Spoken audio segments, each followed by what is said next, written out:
And welcome back, everyone, to Rynearson Stadium in Ypsilanti, Michigan, on the campus of Eastern Michigan University for this afternoon's Mid-American Conference Game of the Week, featuring the Golden Flashes of Kent State University and the Hurons of Eastern Michigan. Hi, everyone. I'm Denny Schreiner, and welcome to the first of 11 MAC Games of the Week, live and direct this fall on Sports Channel. And it's my pleasure to introduce the man who will be working with me all fall long, a former standout wide receiver in the National Football League and a guy who caught a lot of passes at Boston University, Reggie Rucker. Thank you, Denny. Let me ask you something. Do you know what triskaidekaphobia means? I think I have an idea. Yeah. Jim Harmon does. It's the fear of the number 13. And wearing number 13 for Kent State is Patrick Young, perhaps the most exciting and talented player on the Kent football team. Question is, what position will he play? Will he play quarterback or will he play halfback? Now, if he plays halfback, then playing quarterback will be Joe Dalpra, a very inexperienced quarterback. And, of course, Reggie, on the other side of the coin, Jim Harmon has to be feeling fairly confident. He's got a fifth-year starter in Tommy Sullivan running his show. In a college program, if you have an experienced and talented quarterback, you've got most of the battle won. And Sullivan is that. I mean, he has talented, skilled position players, and I think he'll do very well today. And as a part of our regular coverage of the MAC Game of the Week, we'll have a reporter roving the sidelines, developing all the stories. In this case, it will be the very talented Michael Reghi. Michael? Denny, Reggie, you're too kind. Thank you very much. Happy to be a part of our MAC football package in 1989. We'll bring you everything that happens down here on the sidelines, from what goes on with the players to how the coaches settle on things on the field. Speaking of the coaches, very intriguing. We're looking at two guys well respected by their peers around college football. Dick Crum, cradle of coaches at Miami of Ohio, then down to North Carolina, and now back at Kent State. One of the winningest coaches in Division I, Jim Harmon. What a story. What a boost he has given this Eastern Michigan program. Harmon has, of course, come up with a California Bowl win and the winningest coach in the last 3 years. That's all here from the sidelines. What do you say we go to the center of the field and get the coin toss with referee Larry Glass? And, of course, we're still a couple of moments away from the opening coin toss here, and an absolutely perfect day for college football. Reggie, let's get down to the assessment of the turf of the field. I know you played many years in the National Football League on AstroTurf, but what about the size of the field here today? Well, it's the same size, but I'll tell you what, the grass is very long here. And as a receiver and as a person that handles the football, you like playing on fast tracks. This track is anything but fast. As a matter of fact, it's going to be a slow track, and I think perhaps it will favor Eastern Michigan. When you talk about these two head coaches, and you and I have chatted, and you've talked to both of them, they open up the season today on a beautiful afternoon for football, but unfortunately, it's the opening game of the conference as well. There's no pre-tournament tests here. Well, any college coach would like to have a few games under his belt before he enters the league season. I talked with Jim Harmon just a few moments ago, and he said, Reggie, I don't like it because I really don't know my football team. I don't know what I have. And when you start game one with the league season and everything is on the line, well, it's just wait till you kick the thing off before you find out what you have. And, of course, a lot of stories yet to be told here of the feature headline. A lot of things going to happen here in game number one. Both ball clubs untested, although you would suspect that Eastern Michigan might have a bit of an edge because they have more experience. I think Eastern Michigan picked third in the MAC this year is happy about where they were picked because they are a team with a lot of talent. They could surprise a lot of people. And I don't think the people that picked the preseason winners have been right in the MAC in, 15 years. All right, let's head down now to midfield for this afternoon's opening coin toss. Gentlemen, introduce yourselves to each other, would you please?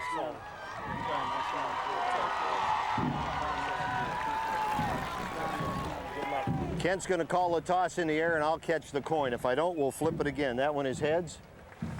That one's tails. Okay, Captain? Please call it in the air. Tails. Tails is called. He calls tails. It is tails. You've won the toss. You want the ball. You want the ball. You're going to kick. Which goal do you want to defend? Kick it that way. Okay, come on around that way, please.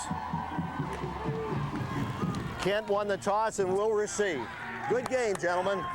And so the Golden Flashes of Kent State University will start first on offense when we return to the MAC Game of the Week on Sports Channel. If somebody walked up to me and told me to give up my athletic ability, my self-respect, and my money, I'd be angry. Good one. Swung on, line drive into right field for a base hit. He had one hit. I wouldn't just throw away my talents or my hard-earned money. So I'm not going to rob myself of everything that's important to me by using drugs and alcohol. So if you're using drugs and alcohol, you're stealing from yourself, and sooner or later, you'll be left with nothing. This message furnished by the NCAA. Sometimes it's good to stand out from the crowd, to be different from everyone else. But sometimes being different can make you feel uncomfortable. There are people who will try to make you feel uncomfortable if you turn down offers of drugs and alcohol. If they try to make you feel foolish, don't let it worry you. Look at the physical and mental damage that drugs and alcohol are doing to these people. Look at the money they're spending on their own destruction. You know who the real fools are. This message furnished by the NCAA.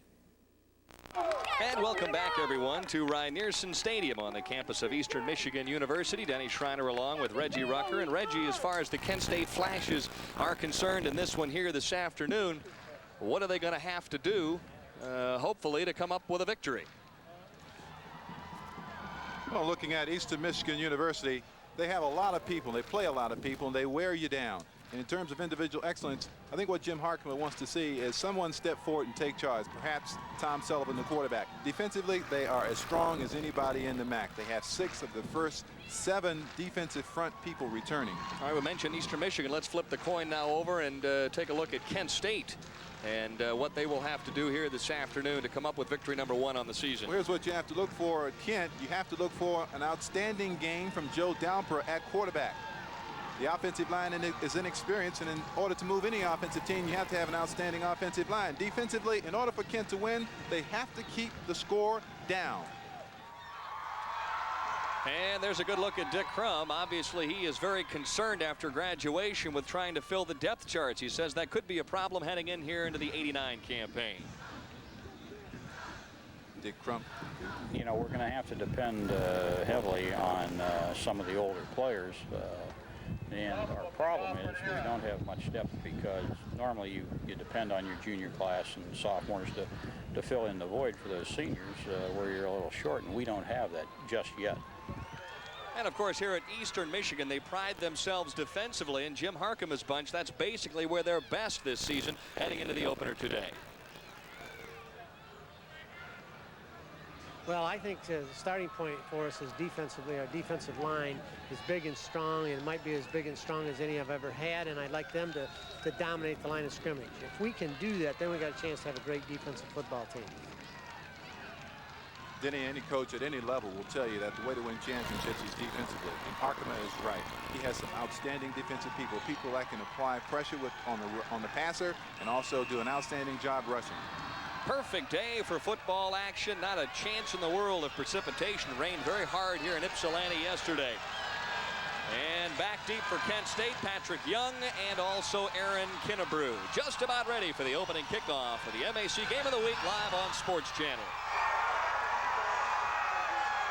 Kinnebrew backing up, drops it about the 1. Not much room, puts his head down and tries to get near the 15-yard line. Almost a miscue on the opening play. Yeah, you want to handle that thing well and get your offensive team in excellent field position. That's not a good start for Kent. Offensive line, there you take a look. Pretty good size tackles overall. The guards, Stratton and Lorenz. Stratton, an outstanding player. Jimmy Bell filling in at center right now, and the starting tight end is Cunningham. And there you see the backfield as they start and open things up. Number 14 is in there. Dalpro opening handoff. Not much running room.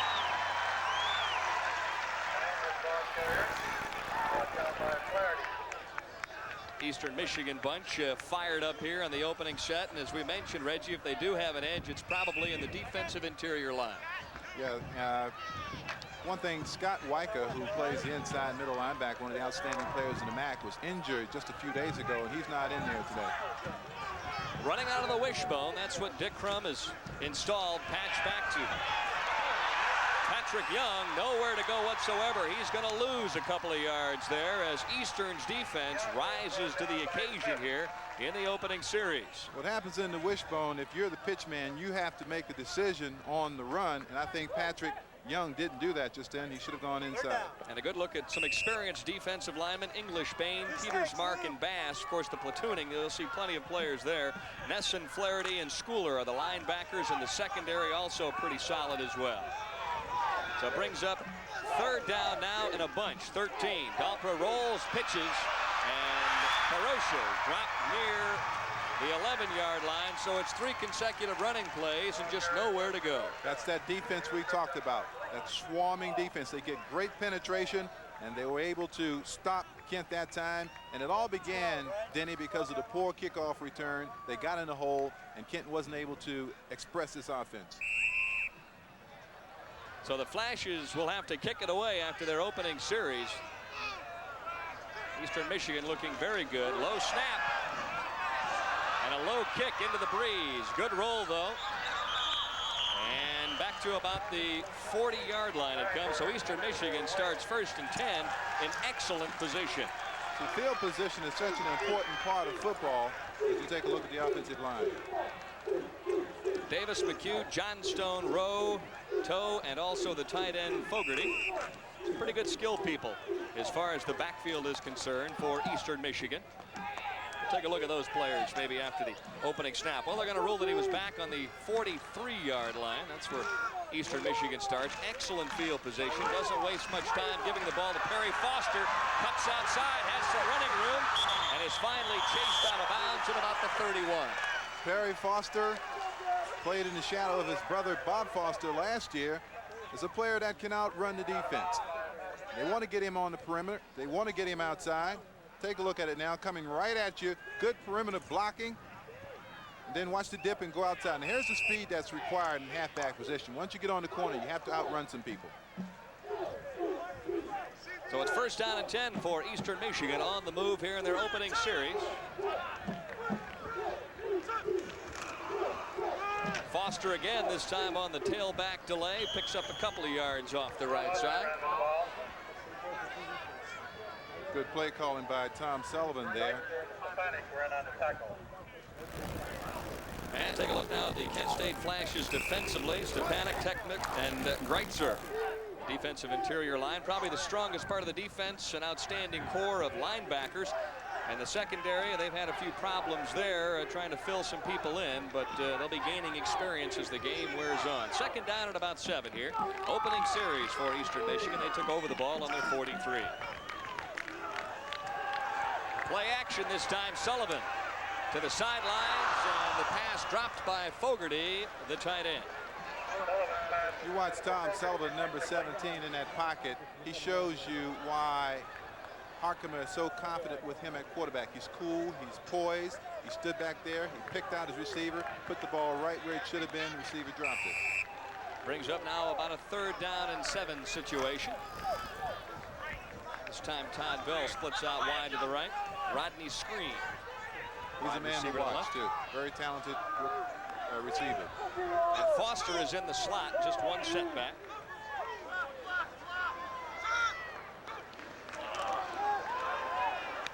Sullivan looks right, now is chased out of the pocket, and going to be wrapped up at about the 25-yard line. So the secondary doing their job on that play. But a little bit of inexperience by Rodney Screen, because when Sullivan broke the pocket, he was looking for Screen to move around back there. See, when the quarterback is scrambling, you have to move to a spot where the quarterback can get the football to you. Screen didn't do that. He just sat down. Sullivan had no place to throw the football.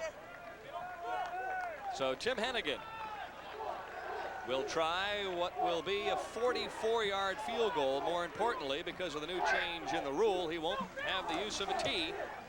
Straight on kicker, he's got enough leg, and the kick is good. So Eastern Michigan first on the scoreboard, courtesy of a 43-yard field goal. Good hold by Stacy Stewart, and we ought to point that out. Stewart has to learn how to hold for 2 people. Hennigan, who's a straight-on kicker, and Laup, who's the sidewinder. You might have the impression that you can use drugs and alcohol and still be at your best.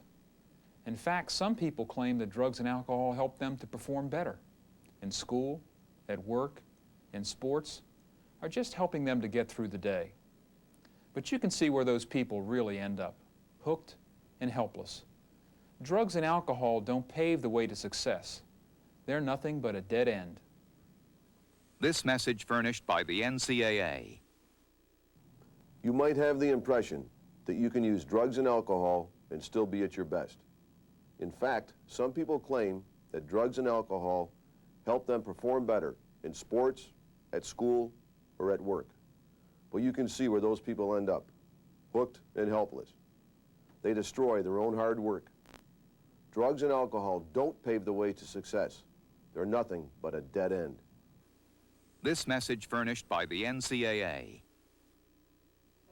Eastern Michigan takes a 3-0 lead, courtesy of a 44-yard field goal by Tim Hennigan at the 11:27 mark. So it doesn't take the Hurons very long, Reggie, to take advantage of the excellent field position and get themselves 3 points. The Hurons are getting off to a very good start, and that's no surprise. In 5 of the 6 openers here in Harkimer's tenure, he has won 5 football games. That's very good. That's the way to do it. Get off to a good start early.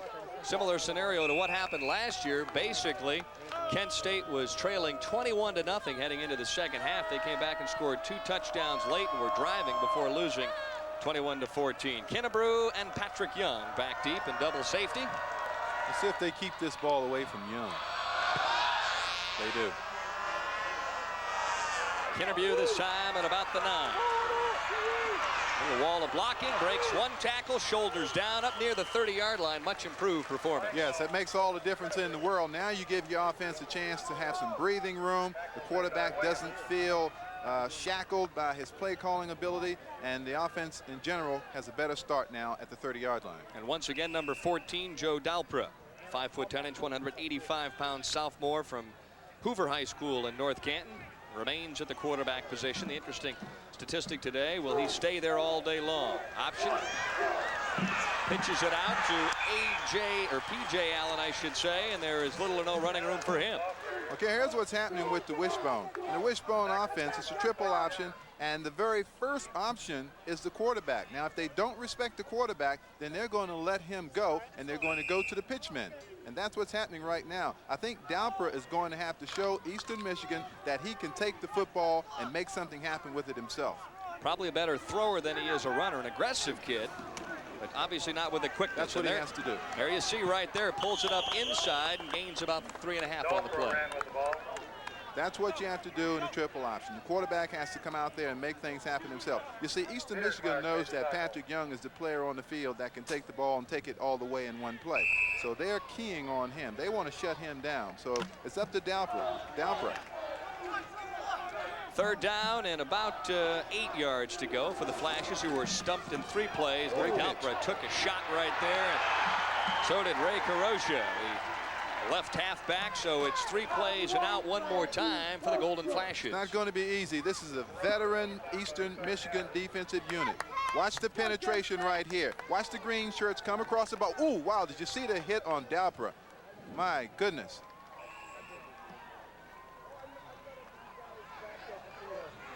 Steinberg back to kick, handling all of the kicking duties for the Flashes. Williams calls for a fair catch and fields it at about the 38-yard line. So the Flashes will head back defensively one more time in the opening stanza. 9:42 left here in the opening quarter of play, and Eastern Michigan leads 3-0. 1989 season opener. Ohio University playing at Toledo a little later on this evening. Temple playing at Western Michigan. Once again in the I formation. Handoff this time to Charles Nash, the fullback, and he grinds out a couple yards. And Denny, I can't help but notice and the difference between professional and college. This game is so much faster. I mean, I'm getting ready for the next play, and these guys are already at the line of scrimmage. Of course, one of the big differences between the two sports is that you have 25 seconds to put the ball in play collegiately, and you have 30 seconds professionally. And the pros, they seem to use all 30 seconds on virtually every play. So much more happens at the line of scrimmage at the professional level. 2nd down play action. Sullivan looks left, and he hits his big tight end at about the 46-yard line. Fogarty with the first reception of the season. So it's almost unfair when you've got a 5th-year senior at quarterback like Sullivan, who can throw the football as well as run it and call plays. He can mix up the offense so that the defense cannot concentrate or zero in on one player or one play. On the other hand, Dalpra, who is inexperienced, has only thrown 1 pass in his career, isn't able to enjoy that kind of luxury. A number of running backs. An assortment of backs will be used here this afternoon by Jim Harkema at Eastern Michigan University, and you touched on that in the opening. That's one of the great recruiting tools as well here. Yeah. You know, if you come, you're going to get a chance to play. Yeah, I mean, if he was coming out to recruit me and I'm a pretty decent player and I see he's got some players, and I say, well, coach, I mean, I don't want to come to your school and sit on the bench. And he says, look at the films. My philosophy is to play everybody, and that's a great recruiting tool. Third down and a question of inches right now.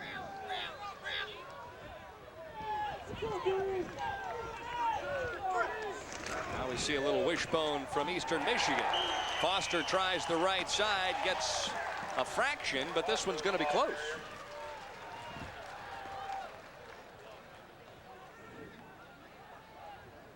See where they spot the football. Technip and Stepanek doing a nice job.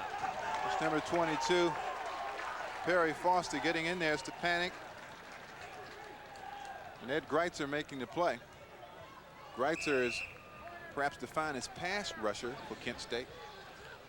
Well, they stop him in short yardage, and so Patrick Young back deep to receive, and that's a new move this year. He's returning kickoffs and punts as well. Now, this is a part of the Kent State offense, getting this guy to football in the open field. Patrick tries the right sideline and wrapped up by the shoe tops inside the 20. And we'll take a break now. You're watching the MAC Game of the Week live on Sports Channel.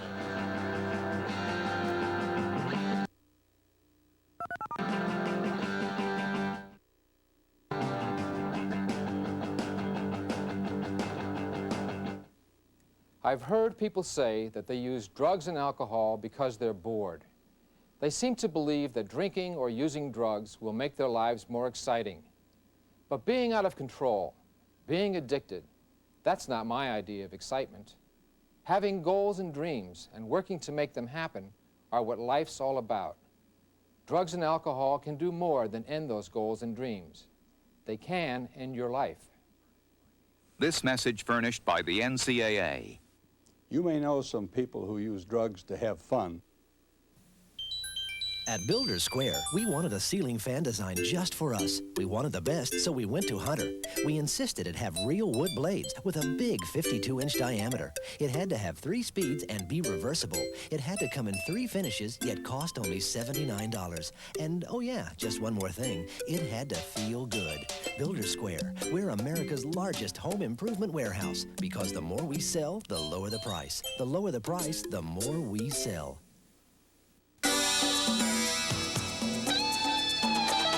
To unlock your body's potential, we proudly offer Soloflex.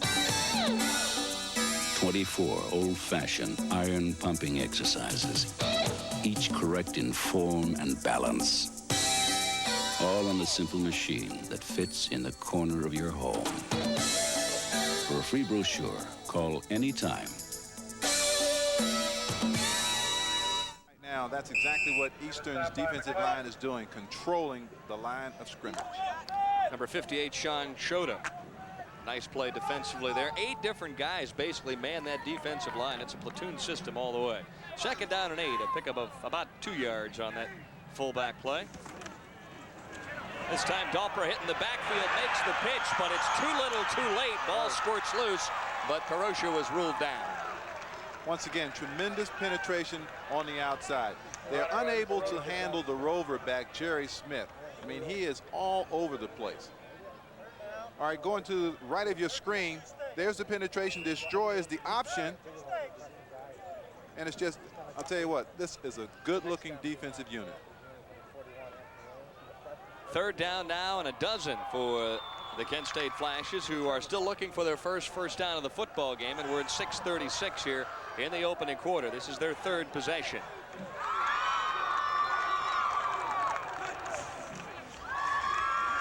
Dalpra with a pitch to Young, gets a block at the corner, tries to turn upfield, and has really rattled it about the 20-yard line. And the big hit on the play provided by number 46, Donchell English. Well, John Stortsiadis was the guy that really stopped that play. He got upfield. Watch it now. Number 23 is going to get out here. That's Stortsiadis, number 23. Plays off the block well, makes Young go inside, right to the pursuit. And that's ideally the way you'd like to defense the wishbone. Stortsiadis and Williams back deep, end over end kick. Williams on the run, drops it, and then going to fall on it at about the 46-yard line. And we'll take a break now with 5:50 left here in the opening quarter. Eastern Michigan 3, Kent State nothing. You're watching the MAC Game of the Week on Sports Channel. I actually had a very unusual career as a student athlete, having participated in 2 different team sports at 2 different universities. Began my career as a collegiate football player at the University of Utah, where I sustained an injury, and then transferred to San Francisco State University, where I participated in baseball. At the Division II university, it was a university that did not overemphasize the athletic side of the endeavor. I think that became very healthy for me because I had never envisioned being anything but a professional athlete. The things that I went through as a collegiate athlete prepared me better for future life. I encourage young prospective collegiate athletes at this time to think with the future in mind and plan for the days when the athletic career is over. This message furnished by the NCAA. One of the key rule changes in college football here in 1989, the kickers and the placeholders not able to use the kicking tee. And with the story there, here is our Michael Reghi. That's right, Denny, Reggie. This item right here, maybe a dinosaur, about to become obsolete in college football. Kicking tees can no longer be used by the holder and the place kicker on points after touchdowns and field goals. Denny, Reggie didn't bother as Tim Hennigan did it when he banged that 44-yarder through the uprights to give Eastern Michigan that 3-0 lead. Back to you guys upstairs. First down and 10 for the Hurons. Take over at their own 46. Sullivan with a straight drop. Going to air it out a little bit. Good coverage in the secondary, and that one is no go. So if you look at Eastern Michigan as a team, the whole team, they have so many of the pieces in place that might lend itself for a championship season. I mean, Sullivan is an outstanding quarterback. They have skilled people who are very good. They have people that can run, and then they have that tremendous defensive unit. Brings up second down now and 10. 5:42 left here in the opening quarter. Eastern Michigan 3 and Kent State nothing. Tailback is Mitch Brown, and he is met with authority at about the 47.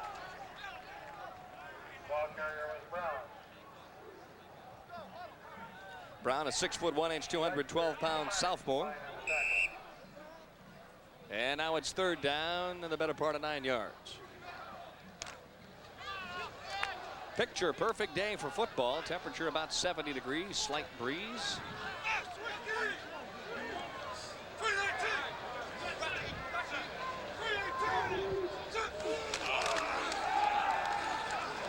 Sullivan is going to be wrapped up from behind. Good coverage that time and pursued by Eddie Greitzer.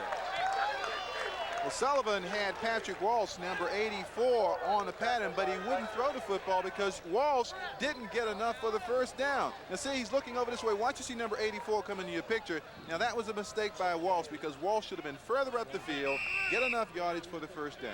Caused the sack. Monty Kirkland on to punt for Eastern Michigan. And the ever-elusive number 13, Patrick Young. You've been quiet so far. Last thing you want is a line drive kick to this guy. That's a good kick. Plenty of hang time, and Young picks it off at the 19 and is absolutely smothered at about the 23. See, when you have dangerous return people, you want to get the ball up in the air, which allows your coverage people to get down, fence him in, and hold him to a minimum gain. Reggie, any time in your career, did you ever return punts or kickoffs? I returned kickoffs, and that's exciting. But with kickoffs, you know, you can drop the football and pick it up and still make something out of it. With punts, man, that's crazy. That's dangerous. You got to have a lot of nerve to do that. Well, we were wondering how long it would take, and now Patrick Young, number 13, is at the controls offensively. Yeah, this is the guy they need there because they need to make something happen from the quarterback position. That way, the fullback then becomes a part of the offense. And of course, you better respect the fact that he's going to turn the ball upfield and move it a little bit. That's right. You're going to see a lot of quarterback draws, a lot of keepers, and a lot of reverse spin-out action by the quarterback, all designed for Patrick Young to keep the football.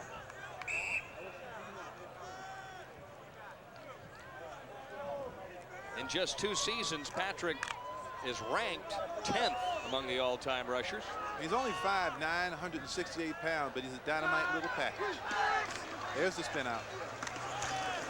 Tries to get the corner turned and nearly does. Coming up on the play that time, Warner Blakely. Now you ask, well, what difference does it make if he reverse spins? The reason why he reverse spins is because linebackers who have a great deal to do with stopping the option are zeroing in on the quarterback. Now, as soon as he moves in one direction, they'll step that way. See, now they're stepping right, and he's coming back to us, and that gives him enough of an edge to get around the corner. You see that? He's going to break a couple of those before the game is over.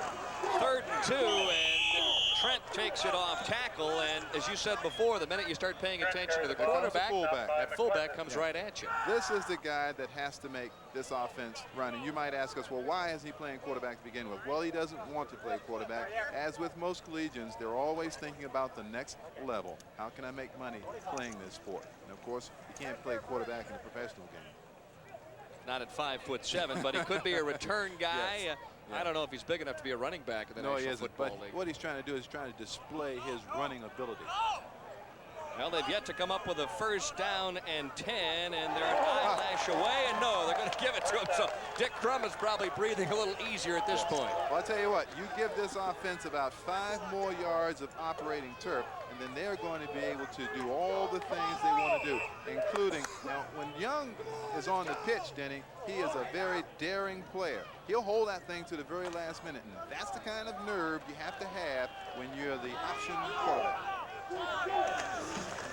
Once again to the fullback, Sean Trent, who tries to grind out a couple of yards. Sean Trent is ideal for that position. He's 5'10", about 215, 220 pounds, strong, nothing fancy, but he's a guy who will run strong between the tackles, and that's the job description for a wishbone fullback. 2:30, the clock rolling, opening quarter. Eastern Michigan 3 and Kent State nothing. Flashes with the football and moving for the first time here this afternoon. A little reverse pivot that time by Patrick Young, caught from behind, but does make the pitch. And turning the corner outside is Marcus Haywood, who was finally run out of bounds. See, you can't teach that. Take nothing away from Dalpera. He's probably going to be an outstanding quarterback. He's a better passer than anything else. But when you're in the wishbone, the triple option, and you get out there on the periphery, here's where you have to have a little bit of magician in you. Watch this now, going to your right again. Watch him hold the ball, take the shot, and then pitch it at the last minute. See that? 2 guys on him. Now it's a one-on-one with the halfback and the cornerback, and the halfback should win most of those confrontations. Stoitsiadis had a shot at Haywood, but couldn't catch up with him. So it's 1st down and 10 now for the Kent State Golden Flashes. Now this time, Patrick Young wrapped up after faking the dive play to Trent. Nice defensive awareness that time. This is called a high-risk offense. It's either feast or famine with the triple option. You're going to have some of these, and you're going to have some fumbles as well. Now, there's nothing there because Eastern Michigan, once again, plays this thing as well as you can play it. And, of course, at 5'9", 168, no place to go. Nice play there by Brad Schmidt. Really closed off Patrick's avenue. He had nowhere to go except for backwards. 2nd down and a bunch right now for the Flashes. Key for them also is to control the football on offense. Wide pitch to P.J. Allen, and he is dumped behind the line of scrimmage, and so Eastern Michigan's defense rising to the occasion. So it's 2nd and 15. I think you've got to throw the football a little bit. You have to. Well, the book on Patrick is the fact that he has a strong arm. He's just not really sure where it's going. He's not accurate. And if you watch a fellow by the name of Joe Montana operate, you know that being successful doesn't always mean having a cannon. It means knowing how to get the football to whom and throwing it with accuracy. Big 3rd down play for the Flashes, who are trying to hang on to the football. Young looks for the perimeter, fakes the pitch, turns the corner, dives for the 1st down, and he's going to be awfully close. That's a big leg play right there. I don't care what level of college football you play on. If you can do that, you can play anywhere. Dick Crum obviously interested in the spot on this one. Okay, now watch. He gets on the corner. Now, this is ideal. That outside contained man has to either take the quarterback or the pitch man. He goes for the outside guy. Patrick keeps the ball, and then you see him sacrificing at the last moment here. Watch coming on the right of your screen, lower right-hand corner. Young knows where the 1st down marker is. Watch him leap up in the air and dive and stretch. See? for first down yardage. Gonna be close. Well, when you're only 5'8", it's kind of tough to get that extra yard. They stretch it out, and what a big-time play that was. It keeps the drive alive. Man, you couldn't pay me to dive anywhere on the football field. I'm not diving anywhere. Not in the end zone even? On the ground. Oh, maybe on the end zone. Yeah, come on now. Come on, I watched you too many years over the middle for the Browns to believe that story. Yeah. When that thing went up, you went after it. Yeah, but look at me now. Might throw a plug in as well. Reggie going to be playing at Three Rivers tomorrow, huh? Yeah, That Browns. Browns Steelers alumni game. Oh, brother. Get the liniment out. Now there's the fullback. There's the fullback. Sean Trent for big yardage right up front, and the offensive line for Kent State trying to get squared away. Can't play the wishbone unless you have a dominating player at quarterback. You saw what Young did to him the last play. Now they're looking outside, and here comes Sean Trent, right up the middle. Now this certainly is no surprise for Jim Harkema and his defensive specialists. They practiced all week long anticipating Patrick Young at quarterback. First down and 10. Once again to the fullback. Not much operating yardage there as time runs out here in quarter number 1. The Kent State Flashes have turned things around a little bit after giving up an opening field goal, a 44-yarder. They have held on to the ball here in quarter number 2. And we'll be back with more of the MAC Game of the Week live on Sports Channel after these messages.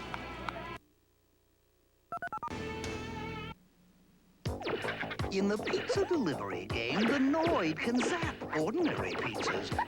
But Domino's Pizza delivers more than all the others combined. So when you call Domino's Pizza, you get the best delivered pizza.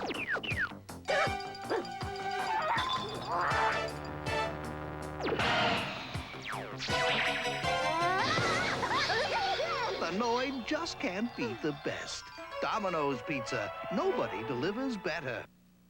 Introducing AmberVision, the most amazing breakthrough in vision technology since glasses were invented.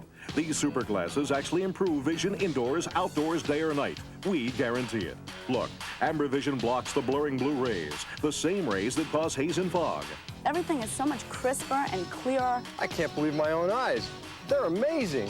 AmberVision blocks 100% of the dangerous ultraviolet light with UV 400, the best protection for your eyes. You'll wear these high-fashion glasses all year round, and one size fits all. Oh, I can't believe the difference. Catalogs offer similar glasses for $59.95, but now you can order AmberVision for just $10 on this special offer. Seeing is believing, so order AmberVision today. Clip-on model is also available. Credit card users call 1-800-247-7800. That's 1-800-247-7800. Or send just $10 plus $2.50 shipping to AmberVision Box 888-Q, Verona, New Jersey, 07044.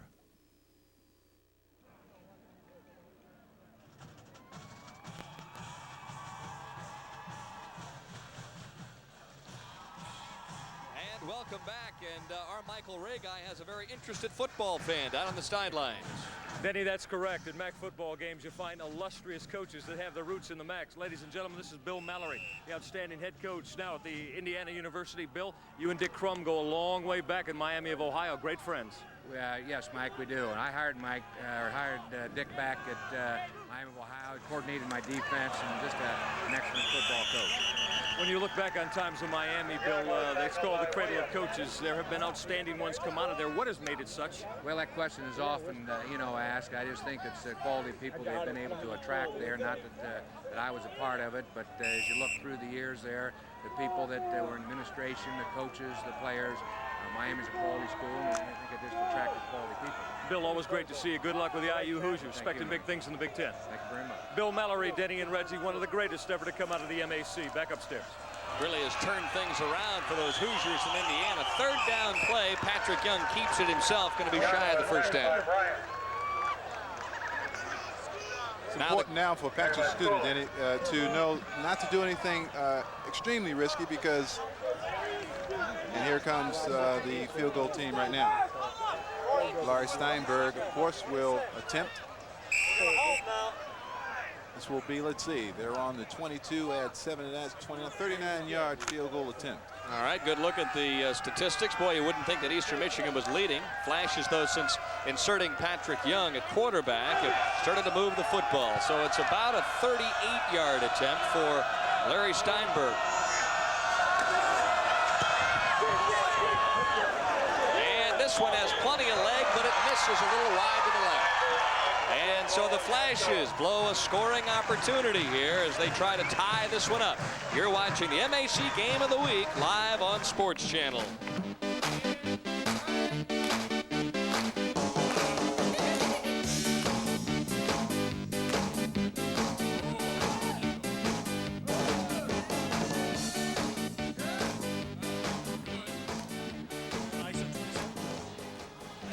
Well, it's okay. Let's see. Okay. Yep. No, that's 2 weeks from now, right? Okay. Give me an ISO on number 52, Eric Toe, and 46, Don Shell English. 46. Okay. Just this and then the game.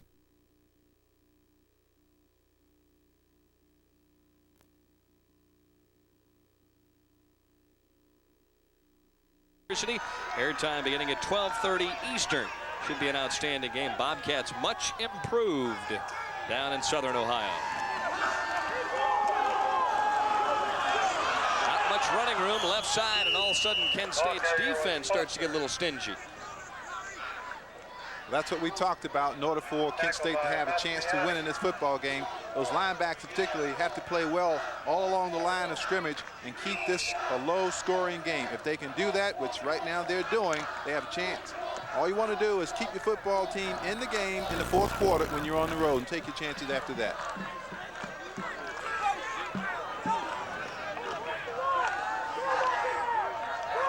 First time the Hurons have operated into the wind here. Well, Foster ran into a group, decides to take the outside route, and then gets run down there after losing a couple of yards. I'll tell you what else happens, too. Once Patrick Young started to play quarterback and Sullivan saw, hey, now I got a football game going here, you know, you start to get a little bit tense yourself on offense. You don't play as well. Foster breaks that tackle, but you can see the pursuit of Kent State all over the field now. So third down now and at least a dozen for Eastern Michigan. Back deep in their own territory.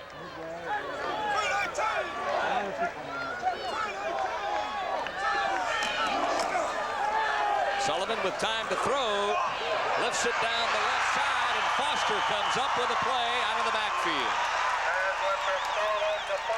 Nice reception by Perry Foster, but beautiful touch on the pass by Tom Sullivan. He had to lob that ball over the linebacker and then just drop it in the basket. Watch him drop this thing like a butterfly with soft feet. Nice pass, nice catch by Perry Foster for first down yardage. So first down now on about the 41-yard line. Excellent catch out of the backfield. Foster now gets the handoff, cracks off the right side, stretches out for about 3 yards. Very important down in football is first down. If you can pick up 4 or 5 yards of crack on first down, it makes play calling real simple. L.B. Hartman in on the tackle that time, one of the inside linebackers, a very busy backer for Kent State.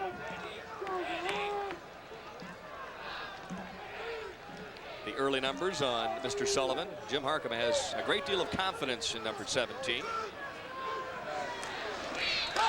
Play action to the tailback. Over the middle. And Dan Benziger comes up with a catch. Benziger is the fastest of the Eastern Michigan receivers. Very small fella, 152 pounds, but he's a track man. Runs a good pattern here. Gets inside of it's a zone defense. He picks out a spot, settles down, makes the catch, and J.D. Barnes comes up with the tackle from the deep secondary position. And there was a penalty flag on the play, and I believe it was an ineligible receiver downfield. First flag we've seen in this one. Been a very well-played game so far. It was enough for the first down, but the Hurons are going to have to back up and head the other way. Once again, Tom Sullivan showing the velocity on the throwing arm when he had to have it. When you throw that ball inside, you got to put something on it. You're waiting for a call, aren't you, Denny? Yep. Thought we were going to get one. Turn your mic on, partner. I think you already tried that. Flash is making some last-minute defensive adjustments. Second down play now for Eastern Michigan. Second and about 13. Oh my, Foster's got some running room across midfield and finally wrapped up at about the 49.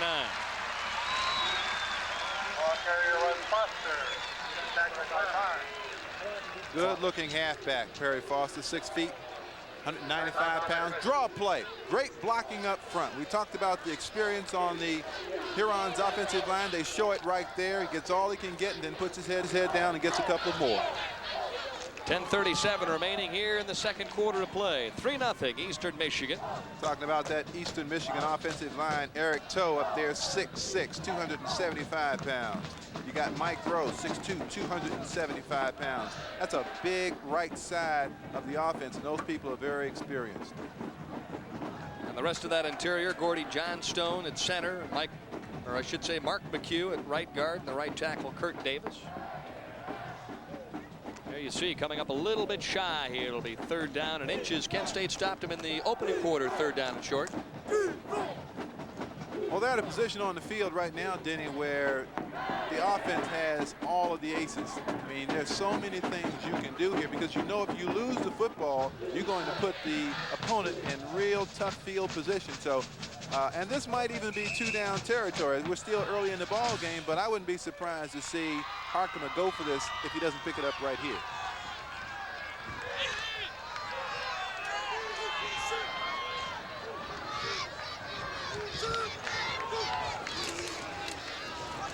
Nothing special, just the tailback, and that's more than enough for the first down. Now, this was a spot on the field when I was playing, Denny, that I would always say to the quarterback, now it's time for the big play.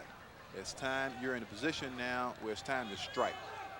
Let's see if this guy maybe won't throw it deep. I mean, I would take a shot here. He's throwing into the wind, but he has a very strong arm, remember that. Mountaineers out on top of Ball State. That one being played down in Morgantown. 3 wide receivers set for Eastern Michigan. It would certainly look like they may go to the air. Sullivan with a straight drop and drops it out of the backfield, and Murillo just could not come up with a football. You know, Kent State was looking for that play because I think Sullivan was trying to go deep to Benziger down the right sideline. They had Benziger double team. He came off of him, went to the secondary receiver, and it should have been caught. See, watch him looking out to the right. He's looking for Benziger deep. Benziger's double team. Now he comes back to the secondary receiver. Sign of a good quarterback. The primary guy isn't there. Hit somebody else.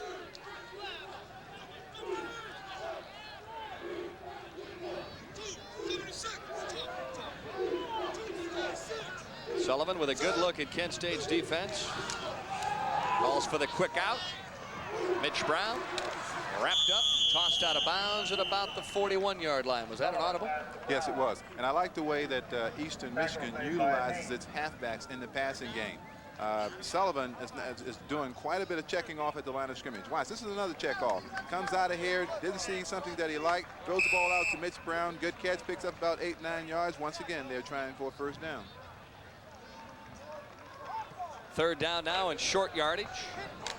By the way, this is a part of the field on the right side where the grass is very high. The players look a little bit sluggish. It's because that they really have to pick their feet. You can't even see their shoe tops now.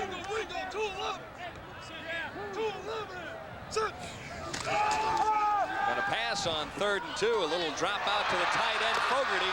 And he is finally wrapped up in the backfield by Daniel Ramsey. You're looking at a smart customer, number 17. You need to follow him a little bit because this kid's good. Tom Sullivan once again. Watch him. I like great pass protection. First of all, pass offense begins with pass protection. And of course, Rob Fogarty, senior, 6'3", 230 pounds, coming underneath, good hands, makes the play. Second catch on the afternoon for number 85. First down and 10. Hurons driving here in quarter number 2 with 9:26 in the clock rolling. Foster off left tackle. He's got some running room inside the 15-yard line. I'll tell you something. You talk about different conferences and divisions. Yeah, see that number 22? He can play. He can play anywhere. He's got great burst through the line of scrimmage. Good size. Watch him. Watch his feet now. Watch his feet. I know he can dance because he's dancing right here. Good moves. And strong. Can take the hits inside. Perry Foster. Hurons looking for their first score touchdown-wise here in the 89 campaign. Flash is trying to dig in and play some defense. Murillo right up over the top. He ends up landing at about the 11. Very well played football game so far. And I think what you're seeing on this particular drive, I don't know whether Harmon had some words to say to his offensive line or not, but you're seeing power football right now. You're seeing this offensive line really take charge of the football game. They're moving some people around out there. Second down and about 6. Plenty of room for a first down for the Hurons. Need to get it inside about the 4-yard line for the first. Foster tries the left side. The pursuit catches up with him. Nice job defensively by Kent State. Foster ran with the ball. Perry Foster was one of those players that Jim Harkman said that we'd like to see someone step forward and take charge in terms of performance. But when you talk about a team that platoons as much as Eastern Michigan does, Reggie, isn't it kind of tough to get into a rhythm, into a groove? And he's been criticized about that, Denny. There have been times when players have been hot and want to stay in the football game, but Harkman's philosophy is to play everyone. And sometimes that hot hand has had to sit down. No gain on the play. Third down and 6.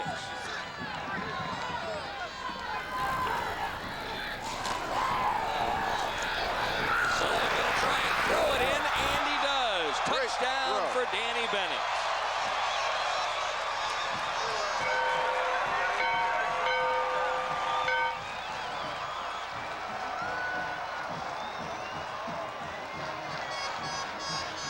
All right, this is a quick slant, one of the toughest patterns to cover in football down around the goal line because the receiver just comes barreling across the middle of the field looking back at the quarterback. And when you have a guy that can throw the ball, here's a good look at it now. Right, it's coming right to the left of your screen. Don't quite get it there, but Bennett makes one tackler miss. There's a touchdown. Handing it on for the extra point, and it's good. So it's Sullivan to Bennett for the 11-yard touchdown, and the Hurons now lead 10-0 here midway through the second quarter of the MAC Game of the Week on Sports Channel.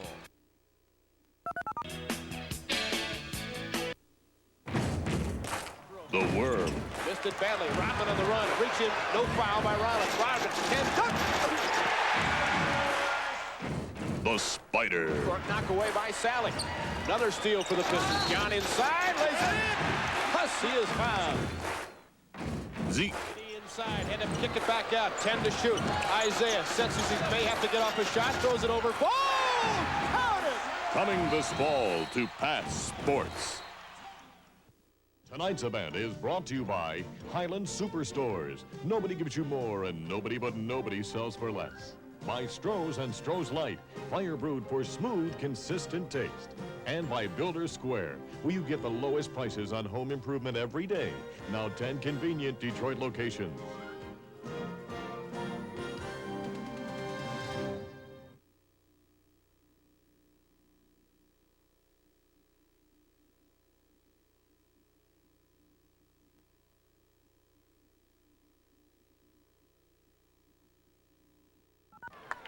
And welcome back, everyone. The Hurons of Eastern Michigan now leading 10-0 here, and excellent drive for the Hurons.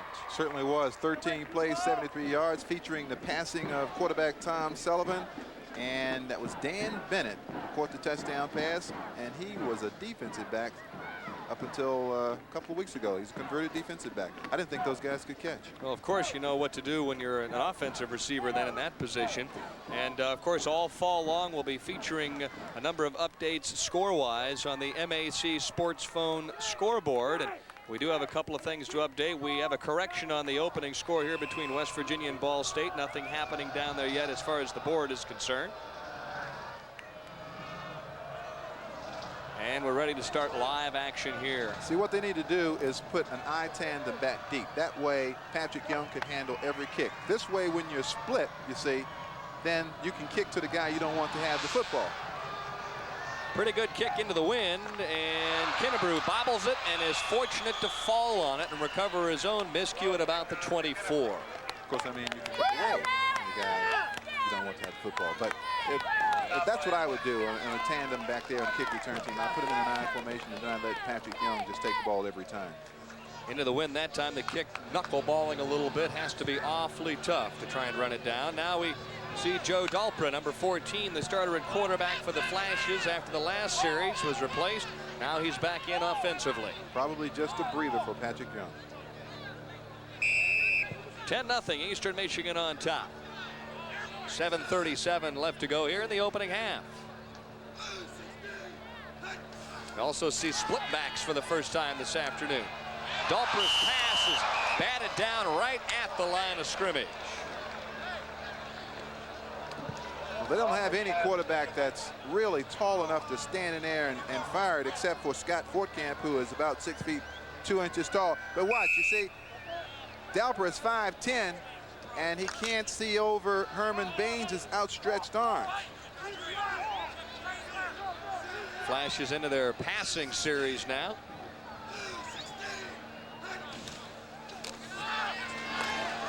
Dalpra has time to throw this one a little bit high and incomplete. You have to get that ball down. That's what we call a hospital ball. That ball was intended for Andre Palmer, number 86. Palmer is 6'1", 175-pound senior.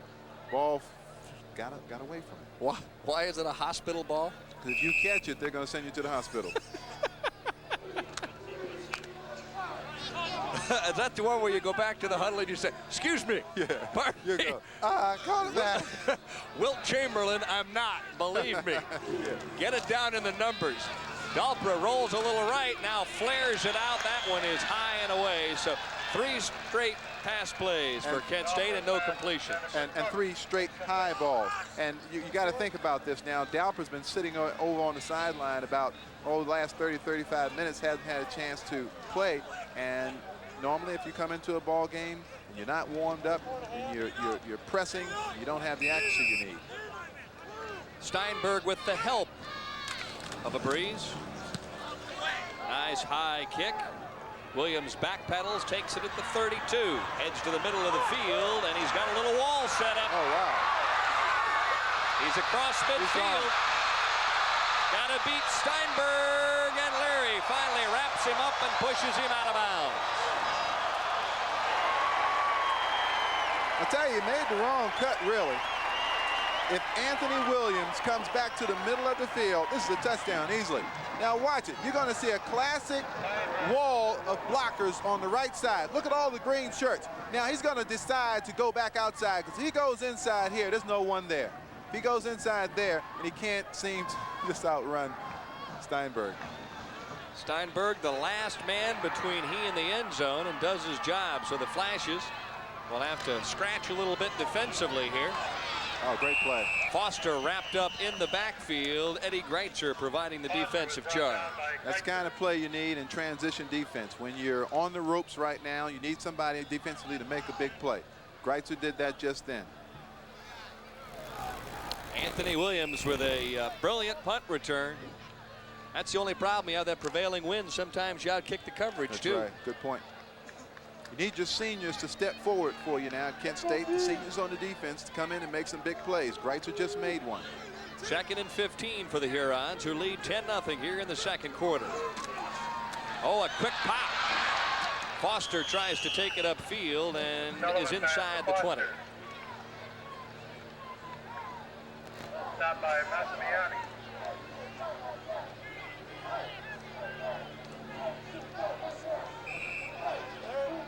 Sullivan, this is just a quick pop, a touch pass. Foster doing everything there is to do on the football field. Gets them back where they can have a decent shot at picking up the first down. Presents about 3rd down and 10.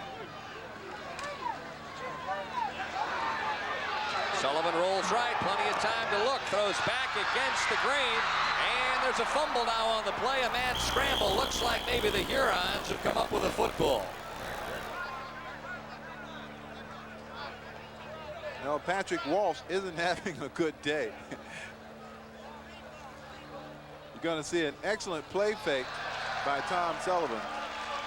Oh, I don't see how they came up with this. Look at the play fake and the fake, and everybody's going that way. He has plenty of time. You're going to see Patrick Walsh, number 84, sit down.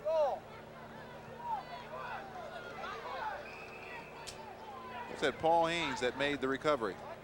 There's another look at it. That looked like Mitch Brown was in the right spot at the right time. Good hustle, Mitch. First down and 10 for the Hurons, knocking on the door. They lead 10-0, trying to extend that here with 5:21 left to go in the first half. Straight ahead power football. Foster tries to keep his feet and ends up bouncing at about the 2-yard line. Good second effort. Good strong legs by Perry Foster. Watch number 22 here. He gets a hit right at the line of scrimmage, but he breaks a tackle, stays, keeps his balance, puts one foot, one hand down at the same time, keeping that balance, and almost gets into the end zone. Very impressed with number 22, Perry Foster. He's a solid college player. Second down, goal to go.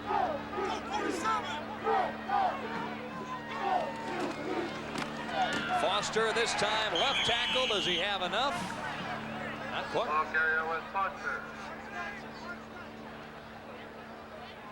Can't be much shy of the goal line. LD Hartman in on the play. Watch Hartman and Massimiani make the play right in the hole. Hole closed in a hurry. Brings up third down and goal to go, and now we see the full house backfield.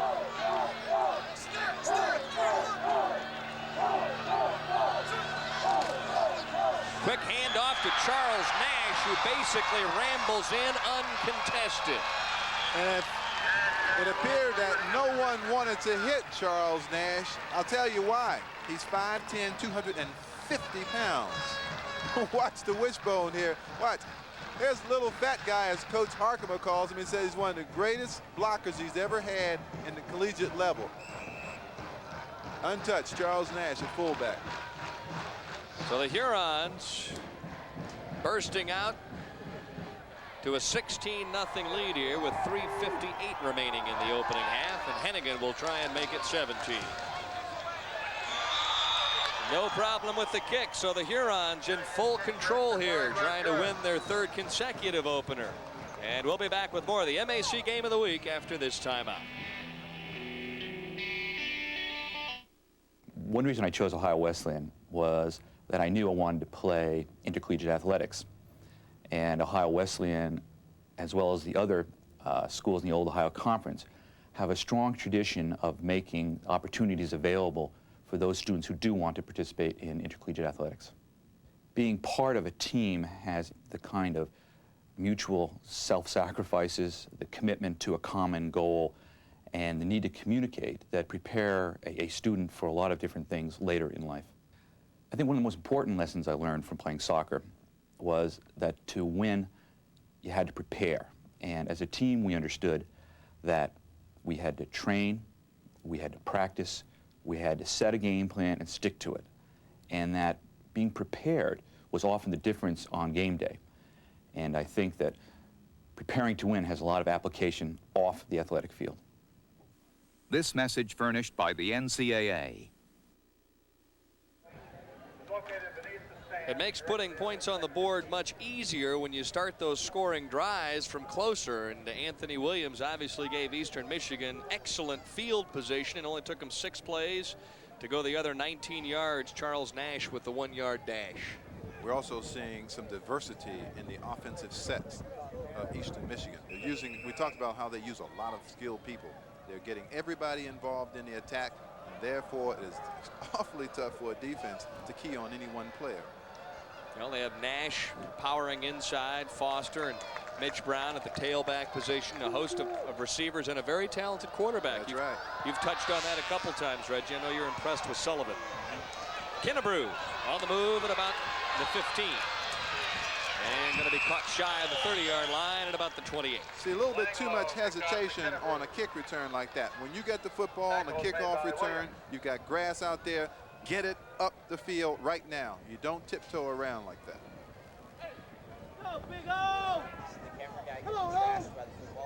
We need to see Patrick Young back in there somewhere because this team just can't compete if Young is not in the offense. Well, he starts this time at the right halfback position. Joe Dalpra, quarterback for Kent State.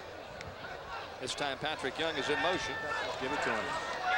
Sends it out to Patrick Young and is up to about the 34-yard line. First completion of the afternoon for Dalpra. You can see how Dick Crum is handicapped a little bit with this offense. He really only has one big-time player in Young, and every play is directed that way. And guy's only 5'9", 160-some pounds, and you can see there he's taking a lot of hits. They've got to rest him. He's going to have to get some more offensive threats into this program before he's going to compete for the MAC championship.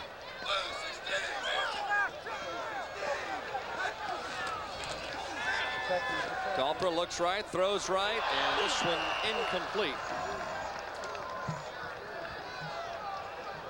Dalpra's pass intended for Cook. Complete. Little swing pass variety that time. Reggie Cook, only a freshman, had it and dropped it. I guess Kent State fans know that's going to be there are going to be some lean years after the year with Eric Wilkerson, who's now with the Pittsburgh Steelers. I was just going to say, you mentioned the great skill players. Furman Oliveira, one of their wideouts. They lost some quality people offensively from a year ago, and some of these younger players are going to have to step up and gain experience. Third down play. Look out. And Young takes a real shot right in the chops provided by Warner Blakely. So that's inexperience on the part of Joe Dalpra. You cannot lob a ball out there like that. See, watch this ball. I mean, you're asking for trouble here. And that ball's, I mean, that kid's not going to make it through the game if you keep that up. Well, Young out of the corner of his eye knew what was going to happen. He also heard some footsteps. He tried to cover up a little bit, but it's still smarts. What Tigliano used to say, you can hear a cat sipping milk at 100 yards. Beautiful kick for Steinberg. Williams takes it at about the 22. Tries to return left again. He's got some running room, finally wrapped up at about the 36-yard line. Williams said, hey, this worked so well the last time, I want to try this again, and almost broke it again. Tackle was made by Ramsey. Big kick by Steinberg, but excellent return. See, I think at the college level, if you watch Anthony Williams here, number 41, weaving his way through the traffic and looking for daylight again, I think this is one area in the collegiate game which you can really make some things happen. If you put some work into it, you get some talented return people, you can really take advantage of the kicking game. Daniel Ramsey in on the tackle that time. Finally wrapped up Williams. 3:24 left, second quarter, 17-0, Eastern Michigan on top. They've scored on the ground and scored through the air. Sullivan looks, has all day, and finds Benzinger on his knees at about the 47. Sullivan pass to Benzinger. Flag on the play. Sullivan's having fun now. I mean, he had Rodney Screen, number 87, just streaking down the middle of the field, wide open on the post pattern, and he allows Screen to clear this area out. Now watch him coming. Actually, Benzinger is coming underneath Screen. And of course, at the college game, when you catch the football and you go down, the ball is placed down. Flag on the play. Holding on the defense. Penalty declined. First down. Holding. All right. Of course, as a wide receiver, you were probably never held at the line of scrimmage. Oh, man, those guys were always holding me. I was crying all the time to the officials. EMU. What's that mean? Yeah, number 1, Eastern, yeah. Amazing how these kids get into school, isn't it? They know when the camera's on. I wonder if he knows school hasn't started yet. I think it's supposed to start next week. He's here early, right? Sullivan again all day to throw, picks on a receiver. Fogarty wraps it up, but they're going to say he dropped it at about the 43. Sullivan's pass was intended for Fogarty. Incomplete. Well, you're right. You can see Sullivan, the eyes as big as saucers. He's standing back there just picking and choosing. I'll tell you what's happening as you watch Sullivan here with plenty of time to throw. The depth is beginning to wear the Golden Flashes down a bit. I mean, Harmon is running people in and out of there. Kent doesn't have that kind of quality player, personnel, or depth, and they just can't mount a rush now. So the guy's throwing the football. Second down. Sullivan again looks deep. Oh, wow. And Fogarty was wide open. That time Sullivan just flat missed it. Had to be a blown coverage. really. I mean, there wasn't a Kent State player within 10 yards of Fogarty. Sullivan walking dejectedly to the sideline. See, look at this. I mean, there's no one around. There's no one around him. There's no one around Sullivan. A little bit overmatched right now, Denny. This is a good football team. I think you're looking at one of the contenders, no question in my mind, for the MAC championship. Sullivan starting to heat up a little bit. He already has the 11-yard touchdown pass to Danny Bennett. 3rd down and 10.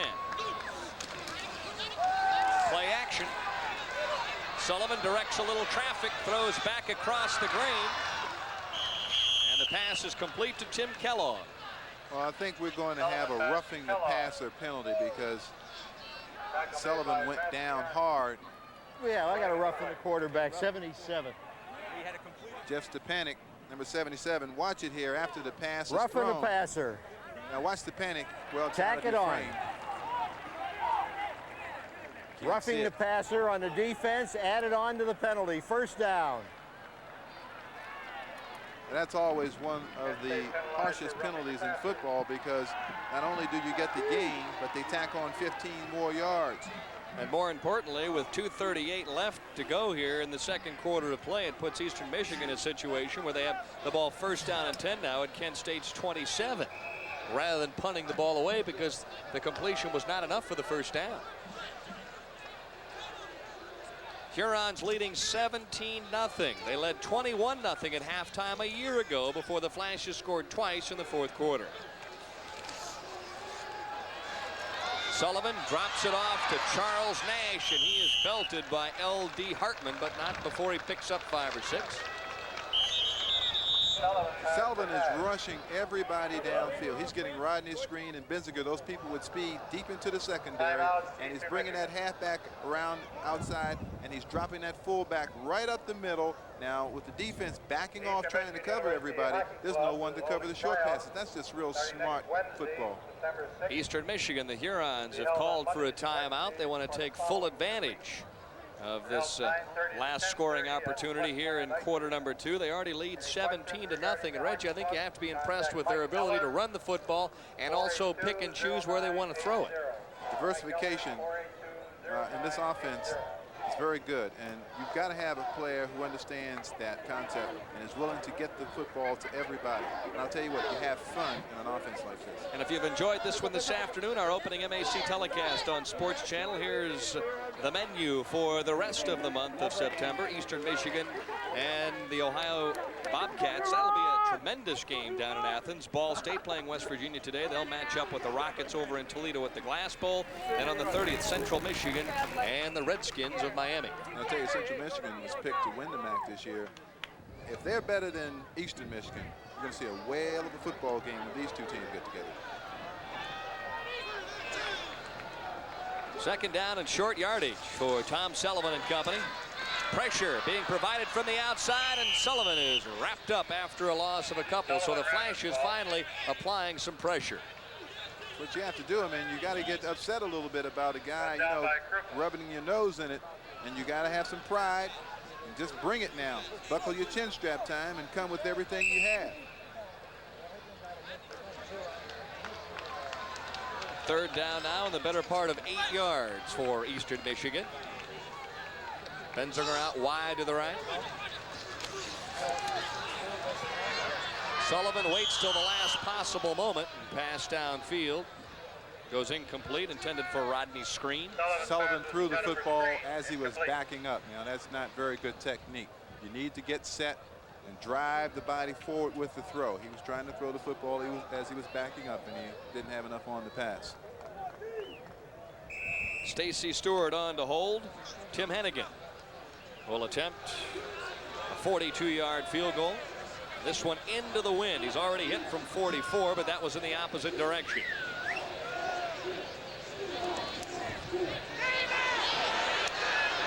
Well, he got all of it, so Hennigan is now 2 for 2, and that was not an easy kick. And when you start talking about what makes a football team look good, look at the kicking game. If they look sharp in the kicking game, then you know they've got a good football team.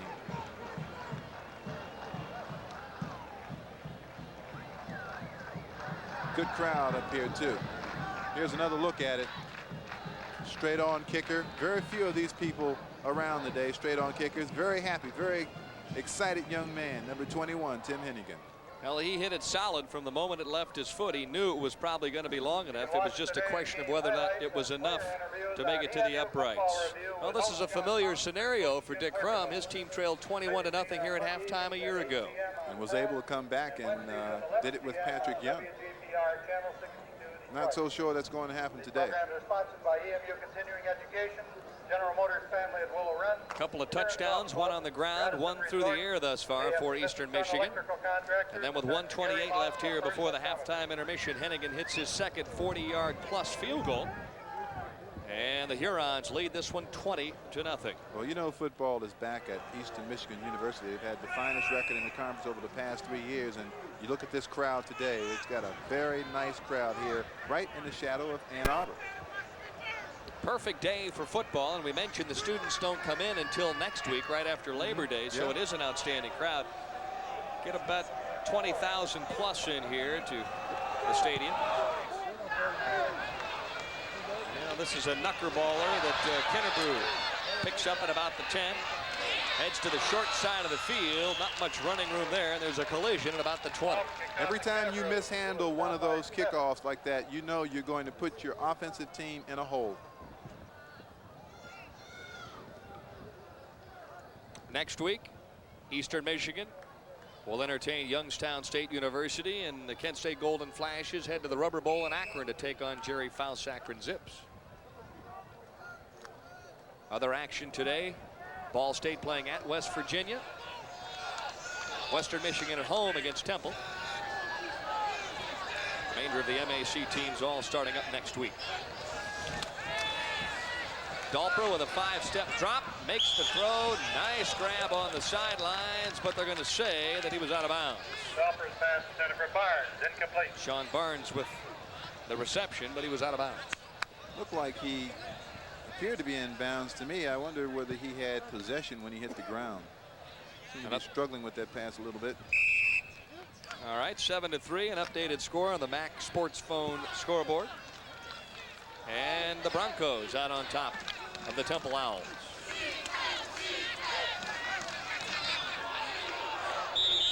Well, this time, Barnes and Dalper try and hook up one more time, and that one's overthrown. So with 1 minute and 11 seconds left to go here before the halftime intermission, the Flash is trying to get something done through the air. You're looking at Joe Dalper, number 14. He's a sophomore. If you're going to build a program here, I think Dick Crum realizes that it's going to have to be with this young man. He's going to be a fine passer. He just needs to play more. Well, it would appear that Dick would like to have something a little in between, a quarterback with some quicks who could run and also throw the ball a little more accurately. And what he has is two one-dimensional players at this stage. Needs to put those guys together. Yeah, mix them up a little bit. Patrick rolls out to his left. This is a run all the way. Gets a couple of blocks up over the top, and he is really hammered at about the 28. He set that play up well, but as I said before, he's 5'9", 160-some pounds. If you continue to expose him to the kinds of hits that he's getting today, you know, he's not going to last the game. Now, he's a gutsy guy. He's got a lot of courage, but I do not advise this. When you're the smallest player on the field, you cannot go airborne as much as he does. Really took a shot there when he was airborne, and Patrick finally up, but it took him a while to get to his feet. I mean, I respect him because he knows only one way to play, and that's all out, but he'll use a little bit of discretion at some point. Steinberg in to kick, and Anthony return Williams back deep. Oh, he's having a big day, just returning kicks. Doing so well, Stoitsiadis doesn't even join him back there anymore. Hey, man, get away from me. Let me do this here. He's got a solo act. Johnny, you stay in there and block somebody. I'll take it back for you. You know, when once his collegiate career is over and he's looking back on this thing, he'll say, remember the day against Kent State up in Ypsilanti? Man, I had a field day returning punts. Oh, no, he's calling for a fair catch. Well, this one he's going to let hit and drop, and it's going to roll out of bounds at about the 10-yard line. So Steinberg successfully keeps it away from Williams. Very good punt. Have a chance to change the chains.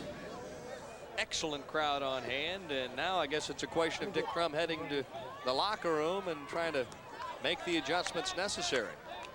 Yes, I think Dick would have liked to have had some points on the scoreboard before the halftime, but isn't going to get any. Right now, I think he'll be comfortable just to take the 20-point deficit and go in and try to regroup and find a way in which he's got to be able to stop Sullivan. He's got to put more pressure on Sullivan. Sullivan's having too much of it his way today. Check in.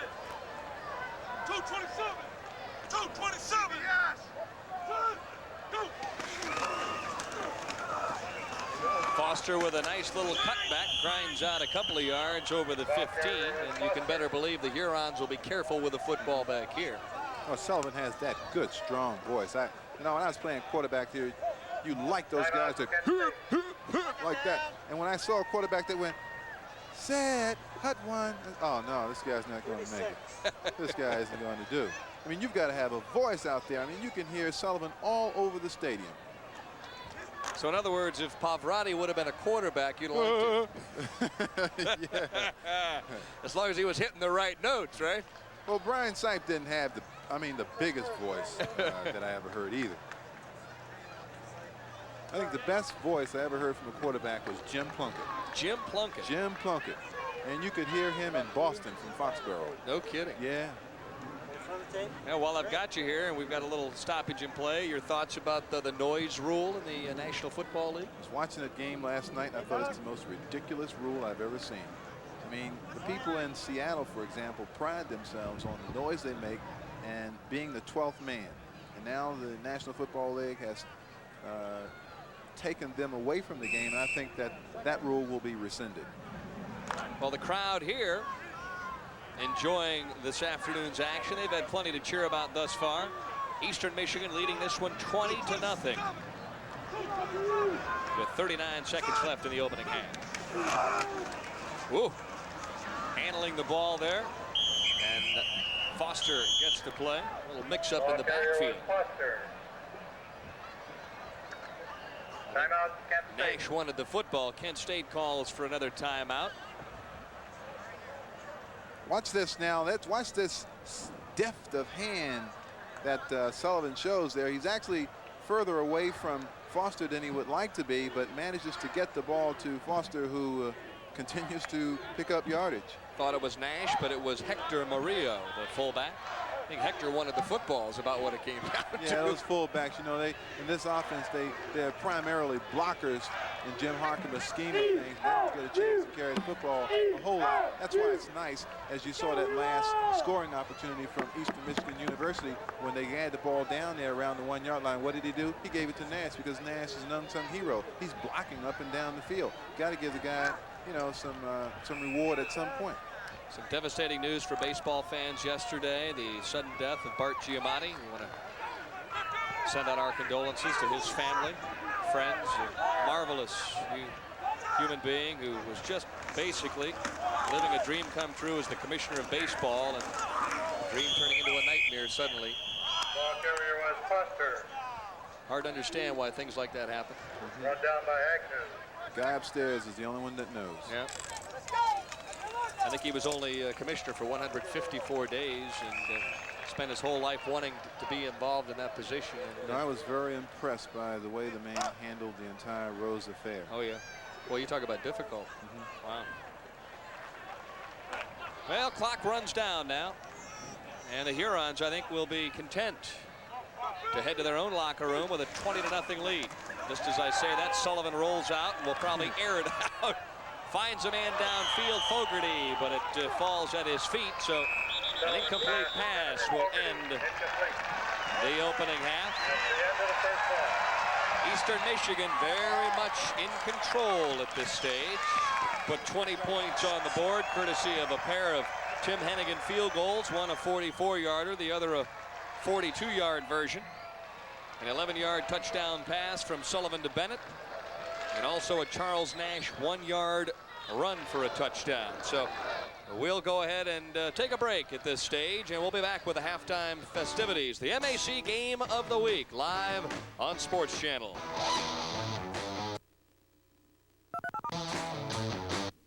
Hello, Highland Service. Do you think you could help me? 320 Maple Street. Let's roll. If you ever need service on something you bought from Highland Superstores, Highland will be there fast, no matter what. With their own service department, trained, skilled, and fearless.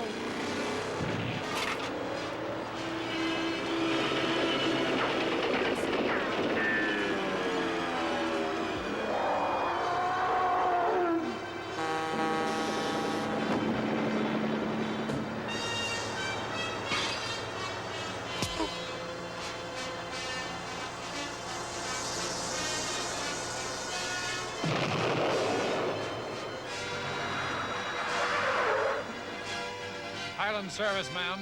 Thanks for getting here so fast. Hey, no problem. Highland's own expert service department will be there fast no matter what. Tell me about the first time you ever got high. I was 7.5, and it got to the point where I was getting stoned, you know, maybe twice a day, you know. At least every day I was getting stoned or drunk. Well, the first time I tried acid was when I was 10. When I took it, I was, like, sort of scared, like, it's just to be in the crowd, to be with my friends, you know. They wanted me to do it, so I tried it. You look back, you know, you see what you did, and it's like, geez, that was pretty stupid.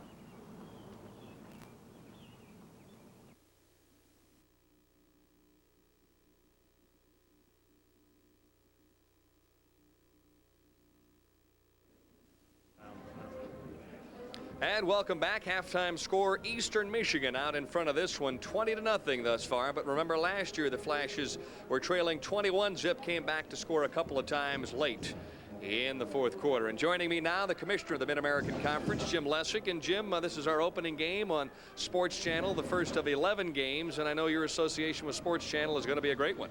Oh, Denny, we're very pleased with it. You know, television's been a struggle for us since the NCAA lawsuit by Oklahoma and Georgia. But this is certainly the best package we've ever had, and, you know, a 5-year contract. We hope it goes much longer than that. I think, you know, Sports Channel is going to be one of the fastest growing sports channels in the country, or cable systems. I think their regional concept is excellent for us, and we're very proud to be associated with them, and we hope it's a long tenure.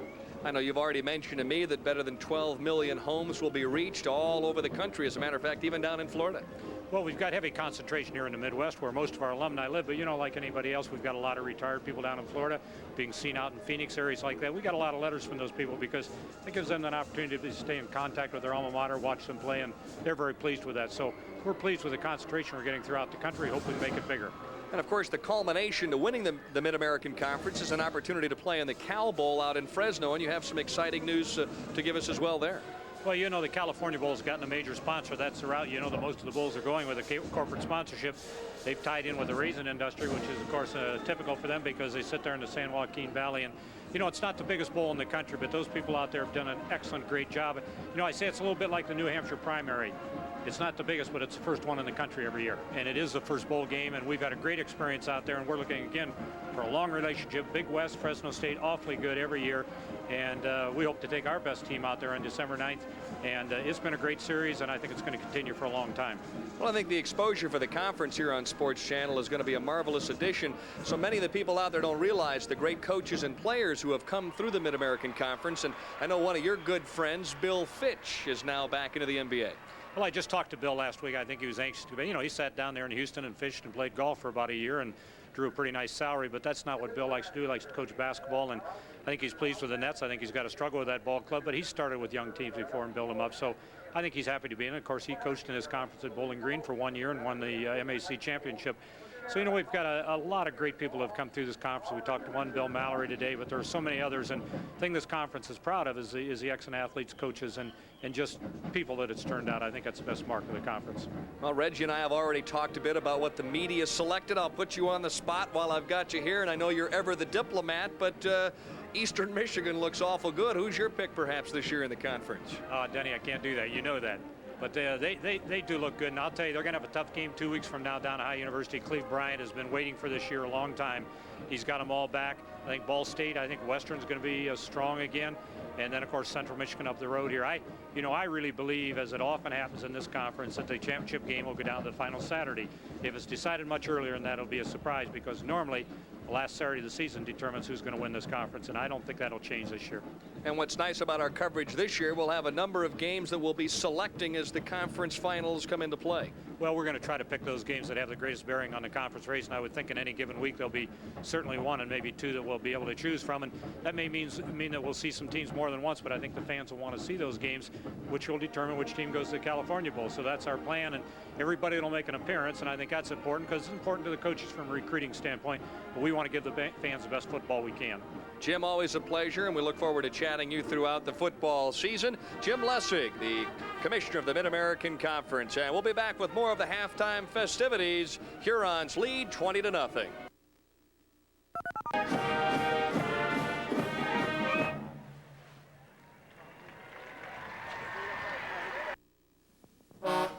Your Superstar dealer is having his annual truck and van sale. We're celebrating with up to $4,000 rebates. Look at these beauties and listen to these super low prices.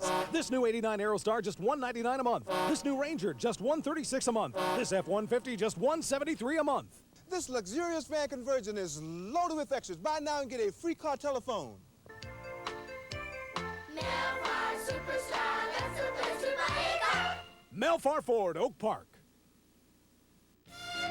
Beale Street and Old Milwaukee both mean something great to these guys. Beale Street means a blues festival and spicy barbecue, Memphis style. And Old Milwaukee means a great beer. Cold, crisp Old Milwaukee beer and smooth, golden Old Milwaukee Light. There's nothing like the flavor of a special place. An Old Milwaukee beer. Old Milwaukee and Old Milwaukee Light. Just doesn't get any better than this.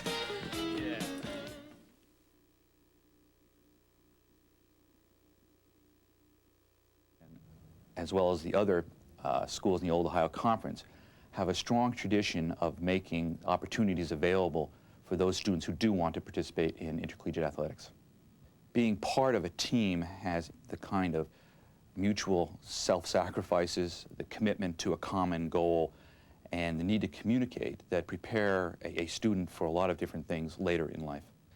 I think one of the most important lessons I learned from playing soccer was that to win, you had to prepare. And as a team, we understood that we had to train, we had to practice, we had to set a game plan and stick to it. And that being prepared was often the difference on game day. And I think that preparing to win has a lot of application off the athletic field. This message furnished by the NCAA. This one a bit lopsided at halftime. Eastern Michigan shutting out the Kent State Golden Flashes 20-0, and standing by now with Michael Reghi, a very interested, perhaps the #1 football fan here at Eastern Michigan University. Denny, that's correct. We are at halftime here and down on the sidelines. I would have to say is the #1 football fan at Eastern Michigan. Ladies and gentlemen, this is the 18th president of Eastern Michigan University, Dr. William E. Shelton. He's a great football fan. He was just telling me about his broadcasting career, doing a lot of football down in the southern half of the United States. Dr. Shelton, very pleased to have you with us. You have to be excited about a 20-0 lead in the first half for your football team. Well, certainly I am. As many people know, I have some relationships with Kent State University also for the last 7 years, and some very fond memories. But when it comes out to the gridiron or the field of play, I'm delighted to see that the green and white has a 20-0 lead. You just mentioned Kent State. Give us an idea of your relationship there. As you just told me, you were there for 9 years, Dr. Shelton. I had the privilege of being the first person selected to serve in Dr. Michael Schwartz's administration at Kent some 8+ years ago, and it was a great opportunity for me. Michael Schwartz, a tremendous president in the Mid-American Conference, just a super educator and academician. So I went to Kent as vice president for institutional advancement, and part of the responsibilities rested in the intercollegiate athletic program. So many of the people out on this field today, perhaps most of the people on this field, I have known, and many of them I was involved in bringing them to Kent. Dr. Michael Schwartz, unfortunately not with us this afternoon here at Eastern, but you have a friendly little wager, Dr. Shelton, with your good friend Dr. Schwartz. Let us in on that. Well, I think Dr. Schwartz is an excellent fly fisherman, and I am a golfer of something. Perhaps not a very good one. But I know how poorly he plays golf. So my bet with Mike was simply, if we win, you promise to stay off of the golf course for a year, and you'll be doing everyone a great service. And I think the other way, if Kent wins, I was to stay out of the trout fishing also. Dr. William Shelton, pleased to have you with us here at halftime. Eastern Michigan with the lead. We certainly hope you enjoy the rest of the ball game. Great to see you. Thank you, Michael. Glad to have you here. Dr. William Shelton, the president of Eastern Michigan University. MAC football here at halftime with the Hurons leading Kent State 20-0. I had so many great moments in basketball. I don't think there is one particular event that I enjoyed more, but I think a culmination of playing basketball, of being involved, of playing in the championship games, going to dental school, walking across dental school with that diploma. That probably was one of the greatest achievements in my life. And dental school was very, very competitive. There was a lot of adversity I had to deal with, just like in college when I played basketball. Your back is up against the wall, you have to deliver. And that's the same type of scenario that you're dealing with in everyday life. When my back was up against the wall in dental school, that competitiveness just came out in me. And I had to reach a little deeper. And it helped. It helped. This message furnished by the NCAA. I actually had a very unusual career as a student athlete, having participated in 2 different team sports at 2 different universities. Began my career as a collegiate football player at the University of Utah, where I sustained an injury, and then transferred to San Francisco State University, where I participated in baseball. At the Division II university, it was a university that did not overemphasize the athletic side of the endeavor. I think that became very healthy for me because I had never envisioned being anything but a professional athlete. The things that I went through as a collegiate athlete prepared me better for a future life.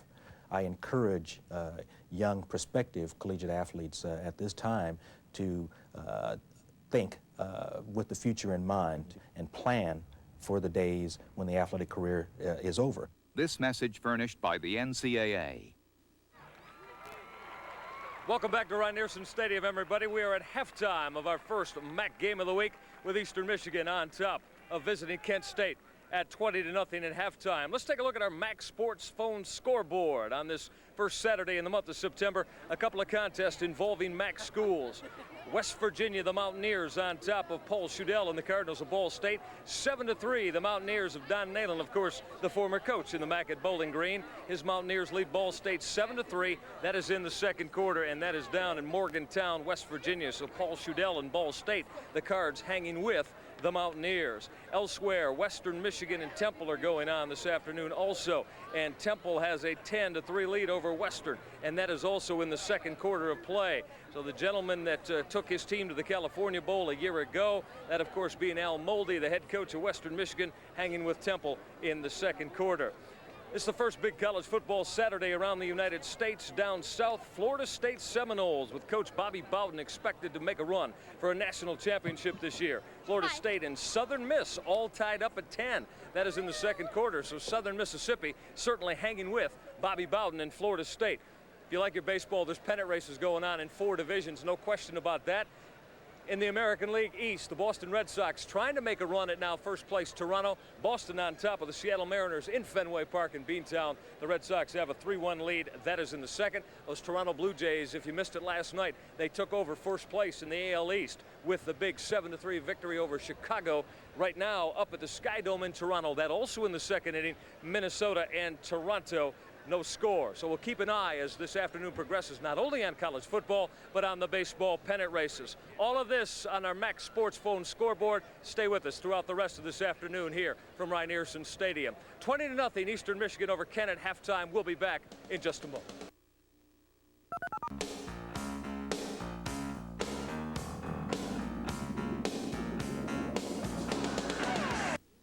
Hello, Highland Service. Do you think you could help me? If you ever need service on something you bought from Highland Superstores, Highland will be there fast. No matter what.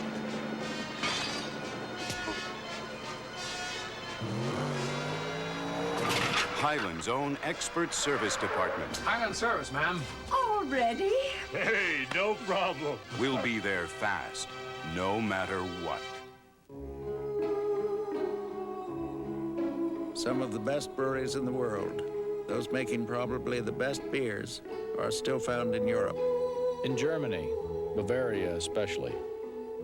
In Stuttgart, there's still a brewery that hops their beer 4 times. And I like the beer the monks brew in Weinsteffen. Some say that's the oldest brewery in the world. The traditional way of brewing, the way our family started brewing beer in Germany, is to us still the best way. Maybe that's why the beers there, like our own beer here, tastes a little different than most. Family brewers, with a tradition of brewing experience that's longer than Miller or Coors or Budweiser. Stroh's, a beer that's not the same as other beers. Fire brewed, family brewed, for more than 200 years. Now, a learning video, official Little League Baseball rules. The first and only official rules video can be yours by calling our 800 number. This video makes balks, infield fly, force slide, interference, all the most important rules of baseball easy to learn. So act now. Call our 800 number and get your copy today. Order now and you'll also receive a free collector's pin. So call and get your copy of a learning video, official Little League Baseball rules today. 108 of your... And we're at halftime in Ypsilanti, Michigan. Eastern Michigan leading the Kent State Golden Flashes by a score of 20-0. And basically, other than one series, pretty much dominated the first half of football here on an excellent afternoon for college football. And here's how they've done it. Well, here's Tom Sullivan throwing to Dan Bennett, 11 yards. Bennett avoiding the tackle there and gets on the board. It makes it 10-0. And about 4 minutes later, here's big Charles Nash, 250 pounds on a 5'10" frame, barreling through untouched for the second touchdown. And sandwiched in between there at start and finish, a pair of Tim Hennigan field goals. The first from 44 yards, the second from 42 yards. So Hennigan is 2 for 2. And the Huron offense at this point in time running on all cylinders here after the first 2 quarters of football as they now lead 20-0 here. Flashes beginning to make their way back to the playing field in preparation for the second half start. And let's take a look at how the numbers stacked up after the first 30 minutes of football. And it doesn't take long to realize in the first down department that Eastern Michigan had the edge. If you look at the right column, EMU, you can see the balance there. They're able to pass the ball and run the football. And of course, defensively, Kent total yard 64. One of the key statistics too, Reggie, for a team like Kent State, they need to hang on to the football. Time of possession is very important to them, and here we see it's exactly the opposite.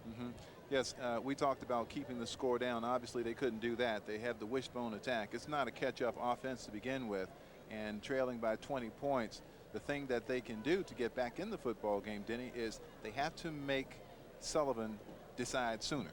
Right now, Sullivan is a guy who's having fun, enjoying the day, and I mean, he's probably at some point looking at the blonde in the second row. I mean, he's had it all his way. All right, now let's head down to the field. Michael Reghi has Jim Harkema standing by here before the start of the second half. Thanks very much, Denny. Reggie, Michael Reghi down here at halftime with a gentleman that's wearing a smile. 20-0, Jim Harkema's Eastern Michigan Hurons over Kent. Jim, that second quarter, 17-point explosion. Your offense diversified and showed us a few things. Well, I'm disappointed, though, in our kickoff by our offensive line. We've got to run the ball a little bit better and a little tougher if we're going to have a good football team. I like our defense, I like our kicking game, and I like his scoring the points. But what I'm disappointed is we're not coming off the ball and knocking them back, and that's what we're going to try to do in the second half. Defensively, you fired off the ball real well. You really put things down against that wishbone option. Is that what you wanted to do, come in and shut that down? Very definitely, and I think everybody's playing pretty good assignments. We had one time we didn't play good assignment football. Now they're running some run and shoot, so they've got a lot of different things. I think our defense is adjusting real well. Jim, second half, you want to keep that offense diversified the way it had been and opened up? Definitely diversified, but we got to come off the ball better. All right, Jim. Thanks. Good luck. Jim Harkema, head coach, Eastern Michigan Hurons, 20-0. Dick Crum's football team is going to have some catching up to do, Denny and Reggie, as you've talked about during this first half.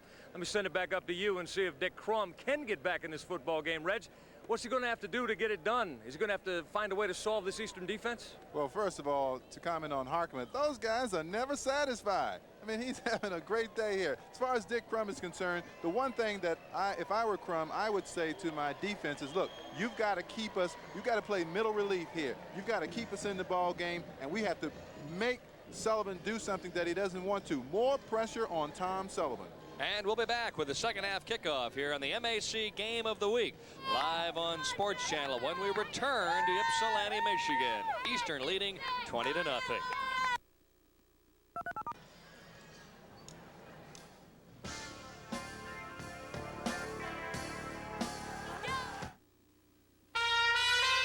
Cape Hatteras and Old Milwaukee both mean something great to these guys. Hatteras means surf casting for bluefish, and man, do they love to fight. And Old Milwaukee means a great beer. Cold, crisp Old Milwaukee beer. And smooth, golden Old Milwaukee Light.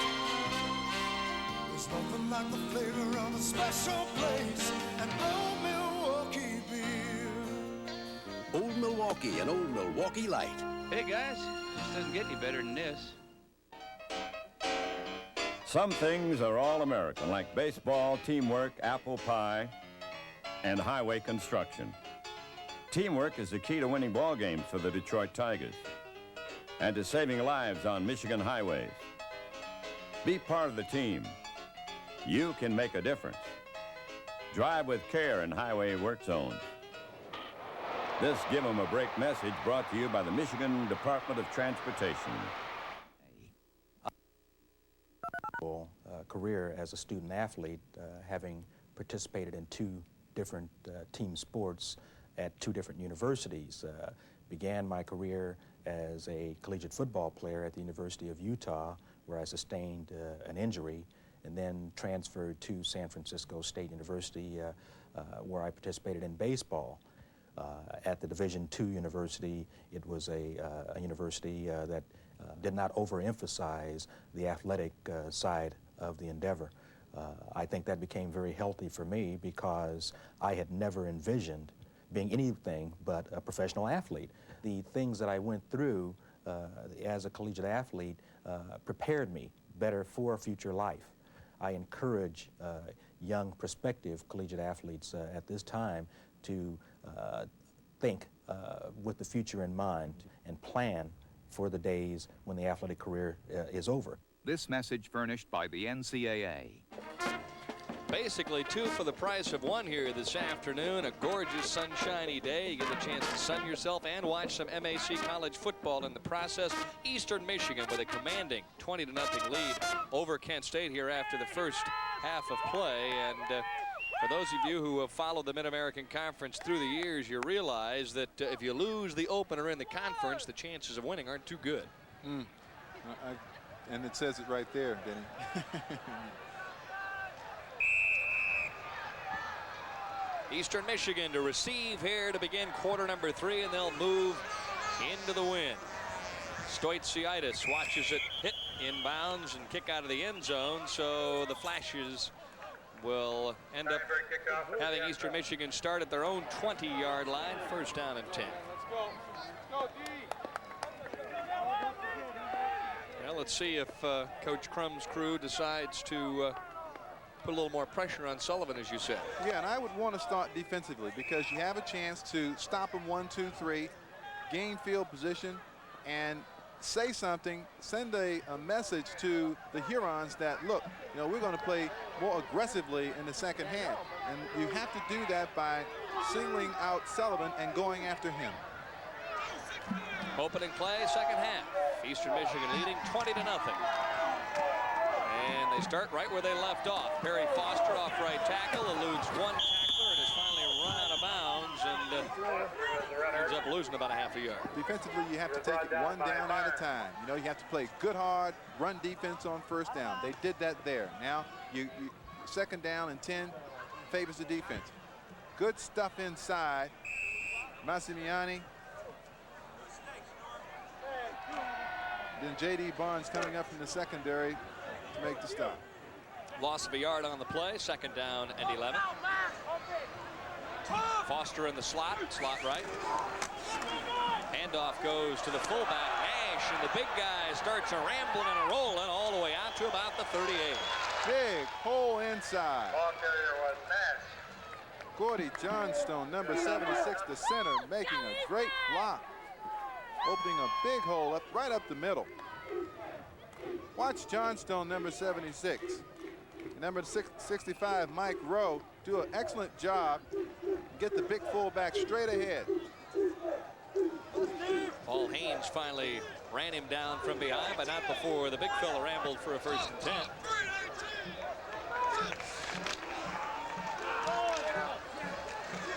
Foster one more time off right tackle, this time with a touch more success, a gain of about 3. Now, on the other hand, Eastern Michigan University, even though they have a 20-point lead, their head coach was not satisfied. And he said in the interview with Michael Reghi that, look, my offensive line isn't playing the way I wanted to. Typically, now he's running the football. He probably jumped on those guys a little bit. He said, look, you aren't doing anything yet. Let's run the football with conviction. They're doing that now.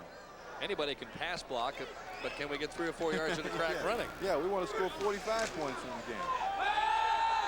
Reverse pivot this time for Sullivan, who looks left, being pressured. Another pump fake. He puts his head down and is finally ridden down at about the 45. Brought down by Harmon. I think Ed Greitzer of Kent State is hurt a little bit. Here's now Sullivan going. Now, you can't throw the football running this way, so obviously Kent has come up and has left the receivers unguarded, and they hold that play to a minimum. It's going to be 3rd down and about 4 to go. Kent just lost one of its best defensive players, Ed Greitzer, number 81. Greitzer was head over heels that time, a little block at the ankles, and looks like he's got a tender left shoulder as they are looking at him on the sidelines. 3rd down play. Foster hit hard, just shy of midfield, but the forward progress should give him enough for the 1st down. Good play. I like the selection of plays there because you get the ball to the tailback deep, and he's going straight ahead. He's building up some momentum, and no fancy stuff. Just take the ball straight ahead, pick up the yardage for the 1st down. Impressive right now because the Hurons' offensive line is dominating the line of scrimmage.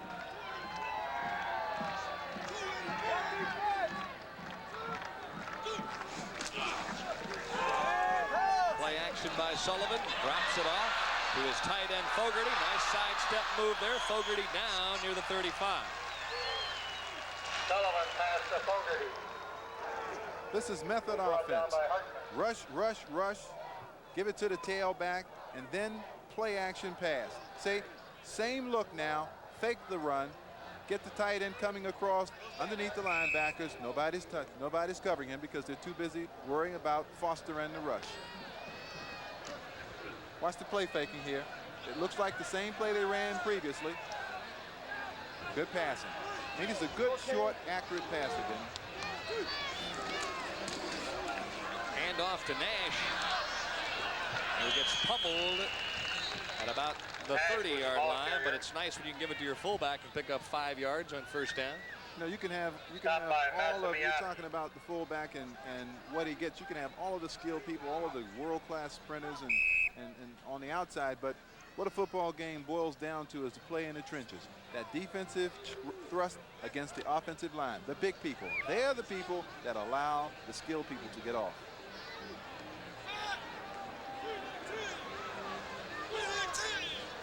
Benzinger in motion.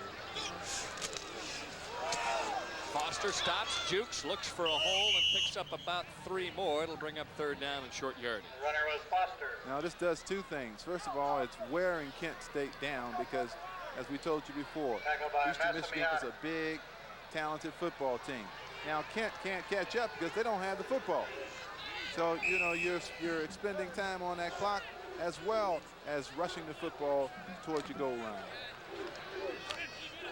Flashes try and dig in on this 3rd down and 3 play.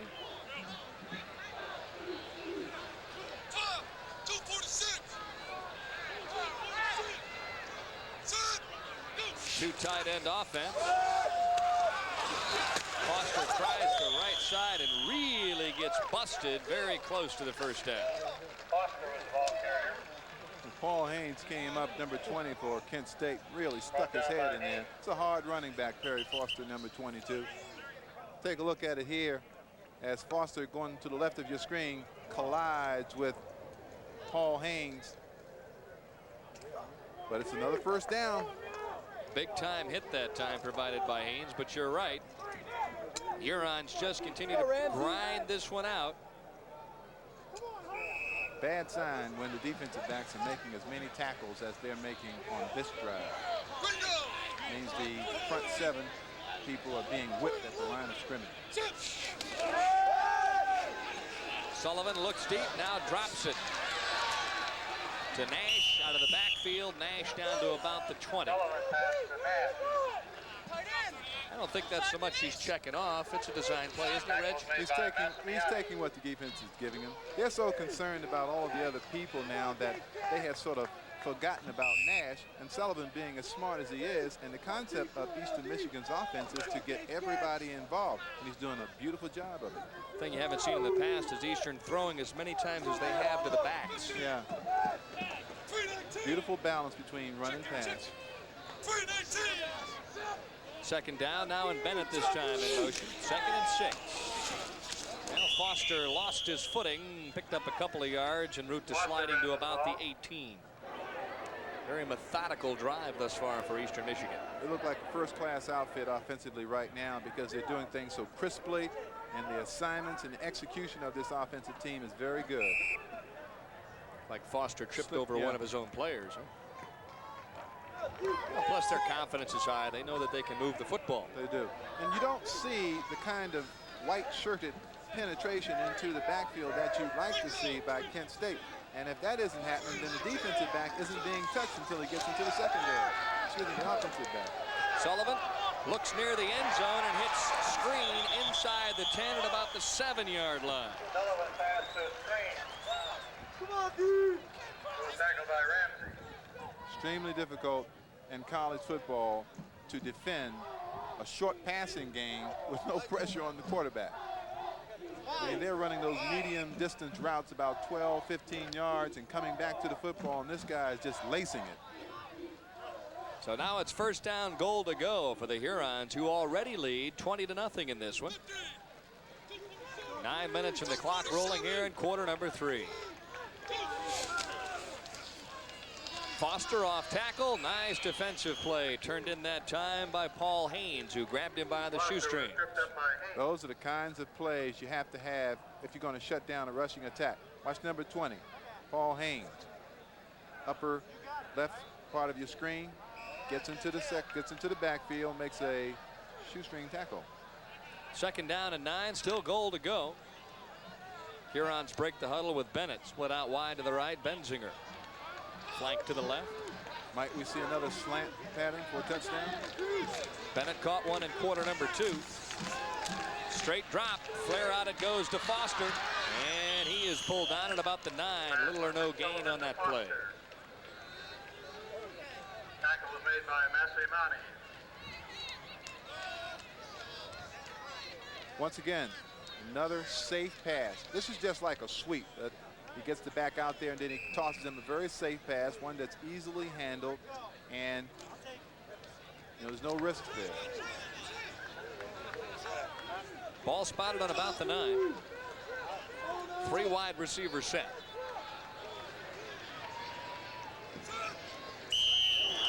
A few mistakes Eastern Michigan has made. They've only had 1 penalty up until that point, and somebody obviously missed the snap count.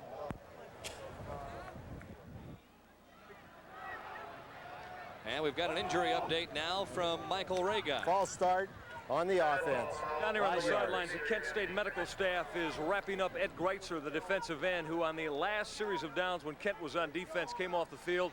He has a broken collarbone, won't see any more action this afternoon. Obviously, tough loss for Dick Crum and his defense, losing the #1 defensive end on a ball club that obviously has been moved on by this Eastern offense. Back upstairs. Thank you very much, Michael. Boy, that's a tough blow for Kent State. That's a bad injury.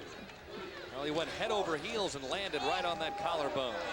Flare pass out in the flat for Foster, incomplete, and so Eastern Michigan will bring on number 21, Tim Hennigan, for his 3rd field goal try. You know, we talked about what Kent State needs to do to shut this thing down, but we didn't say how you do it. One of the ways in which you can put more pressure on a quarterback like this is you can start bringing linebackers. You can start gaming your defensive line up front. You can start looping people one way and trying to confuse the offensive scheme of things on the front. You just can't sit in a black and white kind of defense and allow a team that's as talented as this to come at you.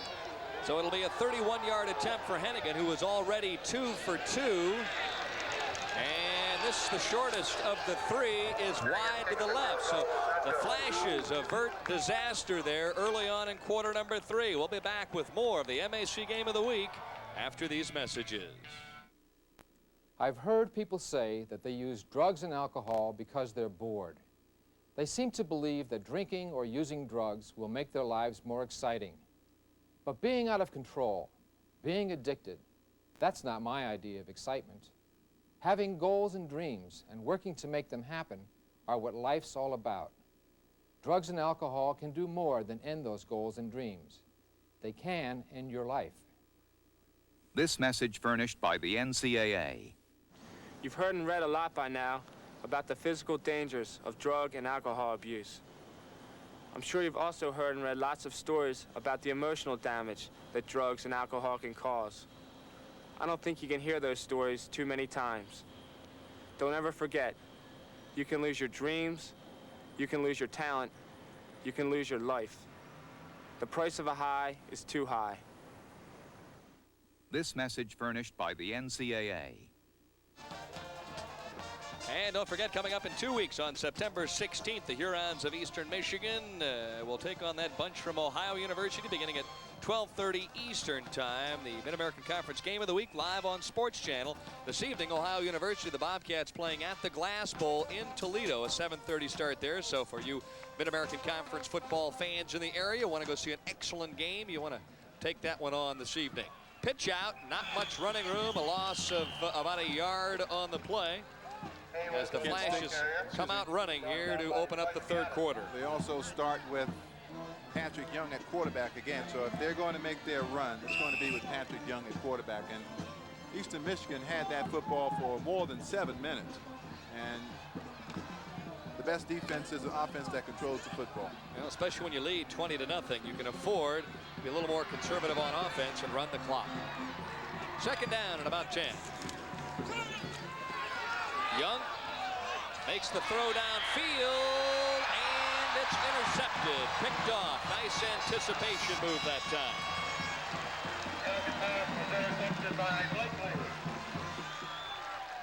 Warner Blakely comes up with the interception. Play action pass once again, and I tell you, Patrick just gets rid of that ball before Anthony Williams levels in.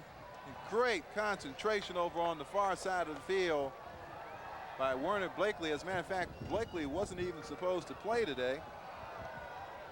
Had a very sore ankle, but he stepped in and made the play. We'll take a break now. The MAC Game of the Week live on Sports Channel. We'll be back with more right after this timeout.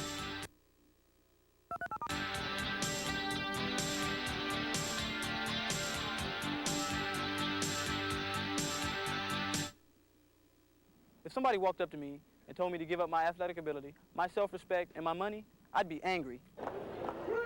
Good one. Swung on, line drive into right field for a base hit. He had one hit. I wouldn't just throw away my talents or my hard-earned money. So I'm not going to rob myself of everything that's important to me by using drugs and alcohol. So if you're using drugs and alcohol, you're stealing from yourself. And sooner or later, you'll be left with nothing. This message furnished by the NCAA. Bored. They seem to believe that drinking or using drugs will make their lives more exciting. But being out of control, being addicted, that's not my idea of excitement. Having goals and dreams and working to make them happen are what life's all about. Drugs and alcohol can do more than end those goals and dreams. They can end your life. This message furnished by the NCAA. Well, Patrick Young isn't the man to have at quarterback if you have to pass the football exclusively. He gets rid of the ball there, but it's probably a pass that shouldn't have been thrown because Blakely has outstanding coverage and comes up with the play.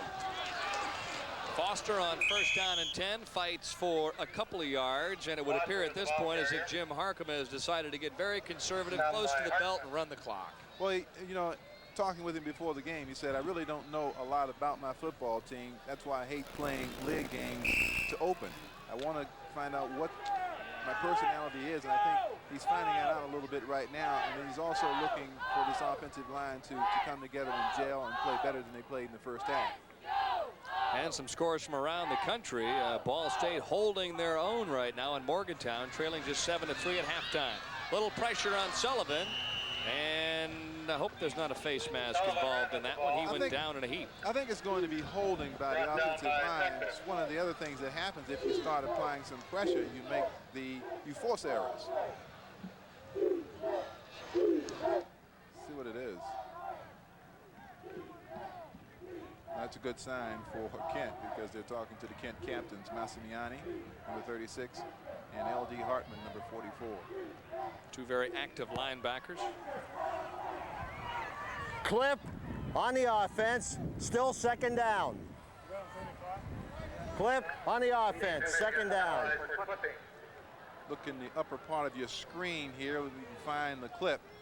Probably, pushing from behind by Eric Toe, number 52. So it brings up a second down and very long. Probably the worst position that EMU has been in today. Second and about 25. Key here is just to get a little at a time, right? Maybe not with this guy. Bring him in for the screen. Nash stacked up and tackled very quickly. A nice defensive play turned in that time in the secondary. I'll tell you what, he better not miss that play because there was nothing but blockers in front of Nash. Philip Thompson providing the stop for Kent State. Phil Thompson, very good athlete. 6'2", 210 pounds, very agile.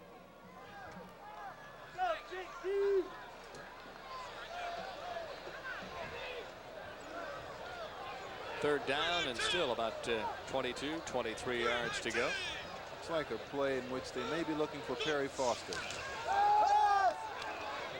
Sullivan looks, now starts running for his life. Chased out of the pocket. Turns upfield and is finally brought down at about the 37-yard line. That's about 10 yards shy of the first down. You know, that's a little bit unfair. Sullivan has everything going for him. He has the great arm. He has the ability to run. He's a very smart guy. And now he has elusive qualities. Now you think Kent's got him here, and he just does one of the Fran Tarkenton acts. He's looking downfield now. He makes a good move on Massimiani, who is able to get him down, though, with one of those arm tackles. And so on to kick now is Monty Kirkland.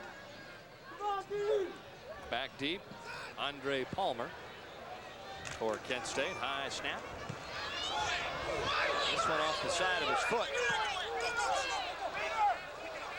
And it'll be down at about the 17-yard line where the Kent State Flashes will start first down and 10, but 3:50 left to go here in quarter number 3 as the Flashes trail 20-0. Detroit's first NBA championship team. The Pistons revel in the excitement of their historic season on Pass every month with Pistons Update. Fred McLeod looks at last year's incredible plays, inspired coaching, and future front office moves that will affect this year's new squad.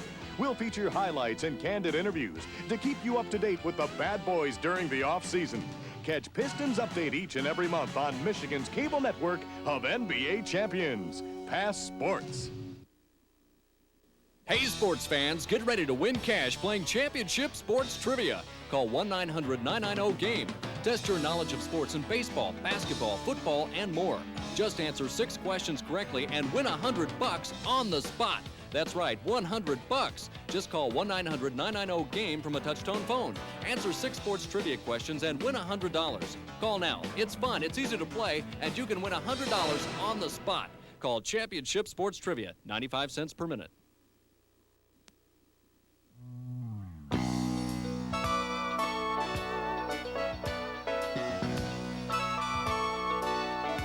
Quarterback uncertainty, certainly the key for today.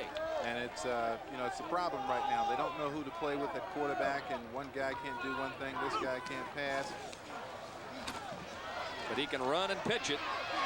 Karosha turns the corner and is finally chased out of bounds just shy of the first down. At times, Kent State has looked very good running the football. At other times, they haven't been able to come up with much of anything. But you know, I made the point in the first half that this is not a catch-up kind of attack. If you fall behind with the wishbone, then your chances of winning are very slim. It's a run, it's a ball control kind of offense, and Kent State just never got off to a good start. EMU got out of the box fast, and it's been play from behind all day for Kent. Give credit where credit was due. That was P.J. Allen, not Ray Karosha. The ramble on first down. Into the fullback it goes to Sean Trent, who grinds out a couple of yards in tight. This is that point in the football game where fans might be saying, look, you're down 20-0. Let's put the football in the air. You just can't panic. As a head coach, Dick Crum didn't get to be as good as he is by panicking in this situation. He's got to develop this football team. He's got to establish something. And his offense is the wishbone, and they got to keep plugging away with it. Have to refine it, you have to work on it. Obviously, this is the opener for both teams. Young steps out, turns upfield. Nice juke move, but it didn't really get him very much. Nice defensive pressure that time. Tackle turned in by Warner Blakely, who's been all over the field. There's a future Kent State cheerleader. We missed her as we watched the replay here. The play, I think, was blown up from the start. Patrick Young doesn't have anybody to pitch to. EMU can just sit back and prevent the big play, and they'll give up something. Second down play, second down and 10 for the Flashes. Closest they had come to scoring was a missed field goal attempt. Patrick rolls right, sets up the throw, and now he's going to turn on the Jets. Tripped up from behind at about the 32. So he gains a couple of yards. Just can't do it all yourself, and you've got to have some help. There's one thing maybe going on right now on the field for the Kent offense is that Patrick Young is perhaps trying to do a little bit too much himself. Well, what they try and do is get him isolated in the open field, so you do see a lot of quarterback draws, a lot of rollouts, sprint outs. 2:17 clock rolling here in quarter number 3. Eastern Michigan 20 and Kent State nothing.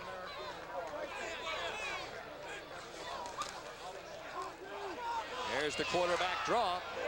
And there you see what happens when Young gets into the open field. He's hard to knock down. Young ran with the ball. He has to be a very, very durable young fella. Look at him, number 13. He's the smallest player on the field. Mark Cunningham, the starting tight end, brings in the play from Dick Crum. It's got to be a pass. At some point, he's going to have to put the ball in the air and get the ball downfield in a hurry.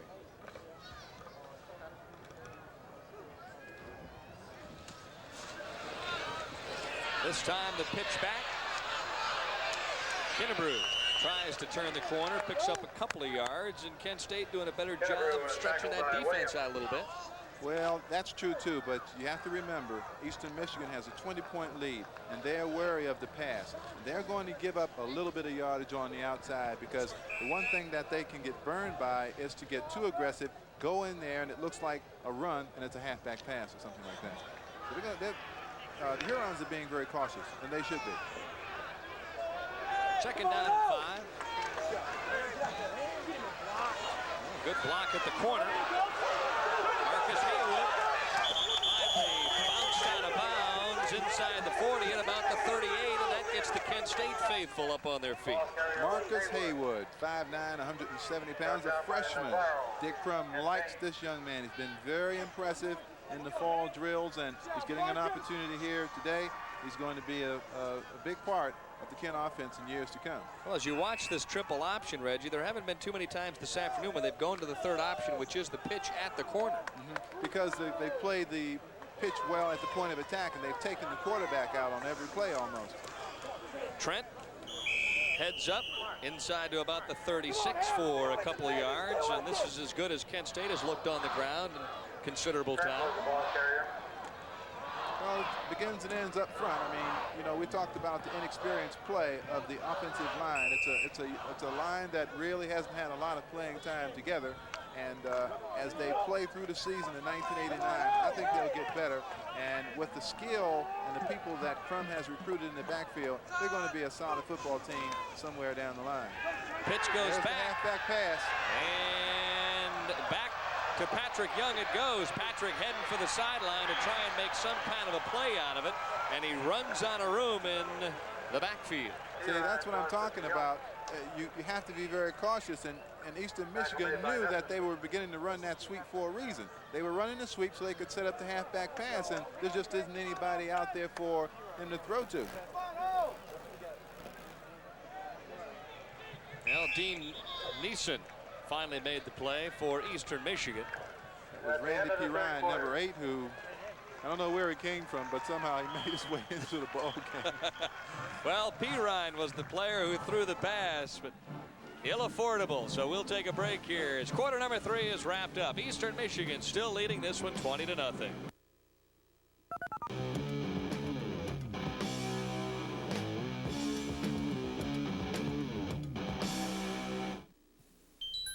At Builder Square, we wanted a ceiling fan design just for us. We wanted the best, so we went to Hunter. We insisted it have real wood blades with a big 52-inch diameter. It had to have 3 speeds and be reversible. It had to come in 3 finishes, yet cost only $79. And oh yeah, just one more thing. It had to feel good. Builder Square, we're America's largest home improvement warehouse, because the more we sell, the lower the price. The lower the price, the more we sell. We have been fascinated from the beginning. As a machine, the human body remains a supreme invention. To unlock its potential, we offer Soloflex. Simple and efficient, like the body itself. Which may explain why Soloflex looks less like a machine and more like a work of art.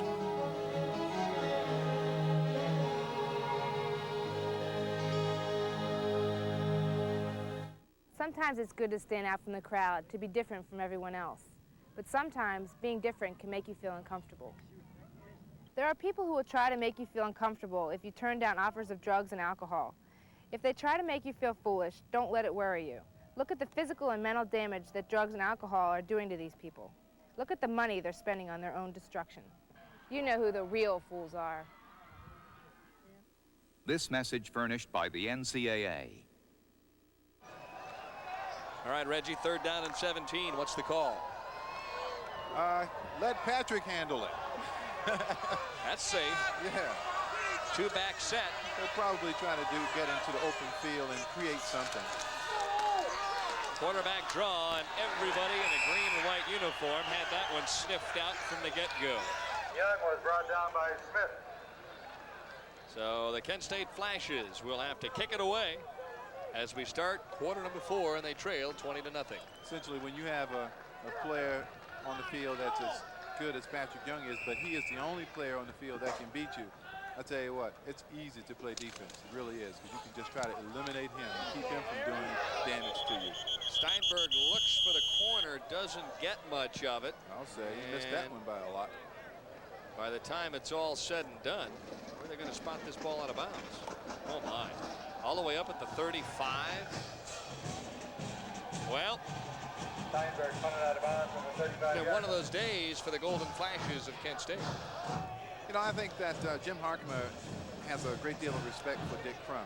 I mean, we're playing, we got 1 quarter left. It's been 20-0 for a while. I know for a fact, my experience at least tells me that they could score more points.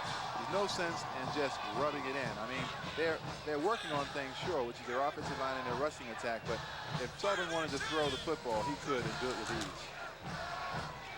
New tailback, this is Mitch Brown, who runs for a couple of yards. On the other side of that coin, though, Reggie, mightn't Jim Harkema say no need on showing anybody else what we've got offensively? Well, that's true, and it may be even at this point in the season they haven't gotten deep into their playbook arsenal. I mean, certain things are being revealed and others they want to keep for other teams. If you don't need it, don't display it.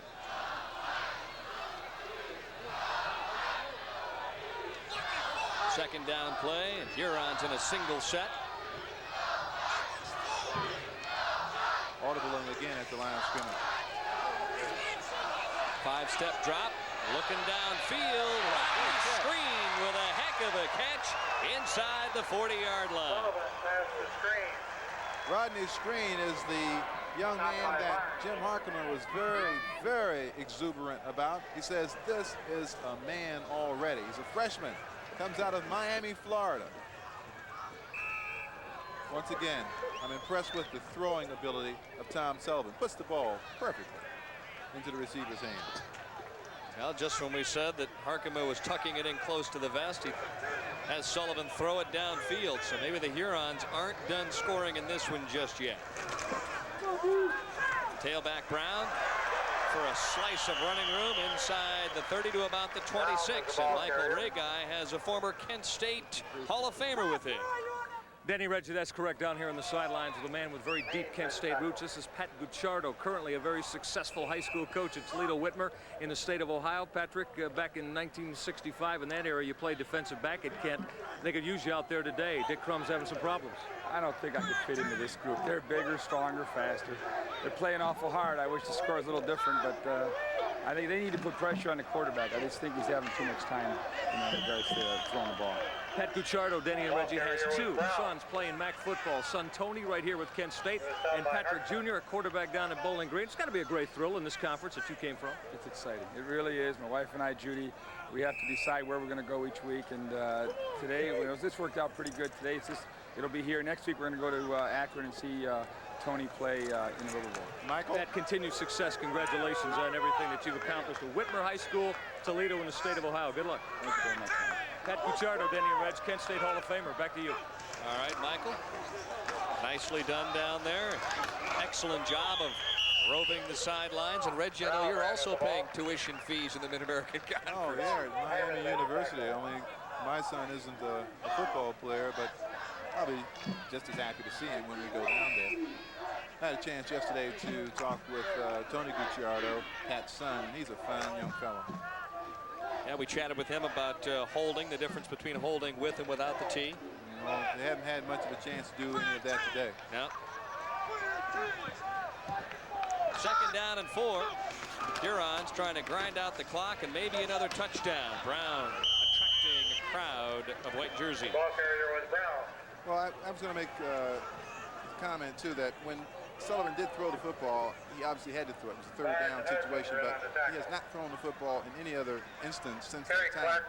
And, I think that Jim Harmon is very satisfied at this point in time with the play of the offensive line in the 2nd half. Well, I'll tell you what, the defense has really done a nice job. Boy, I tell you, offense gets people up in the seats, but defense will, time and time again, win a championship for you. 3rd and short yardage. Brown looks to the left side. Nice job that time by the right side of the defensive interior line as Hartman and Massimiani in on the play. We can get a look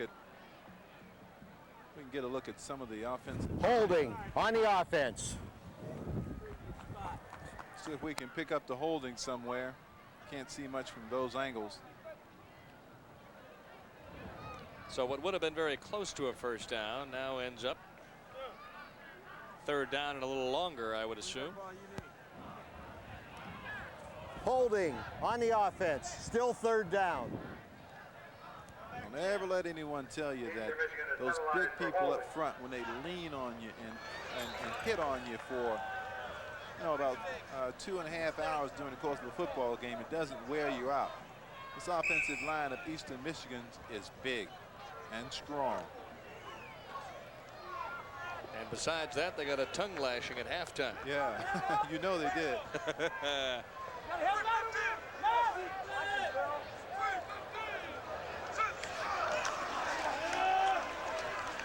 Sullivan looks over the middle. This one was tipped, I think, but Brown ends up with the touchdown reception of 23 yards.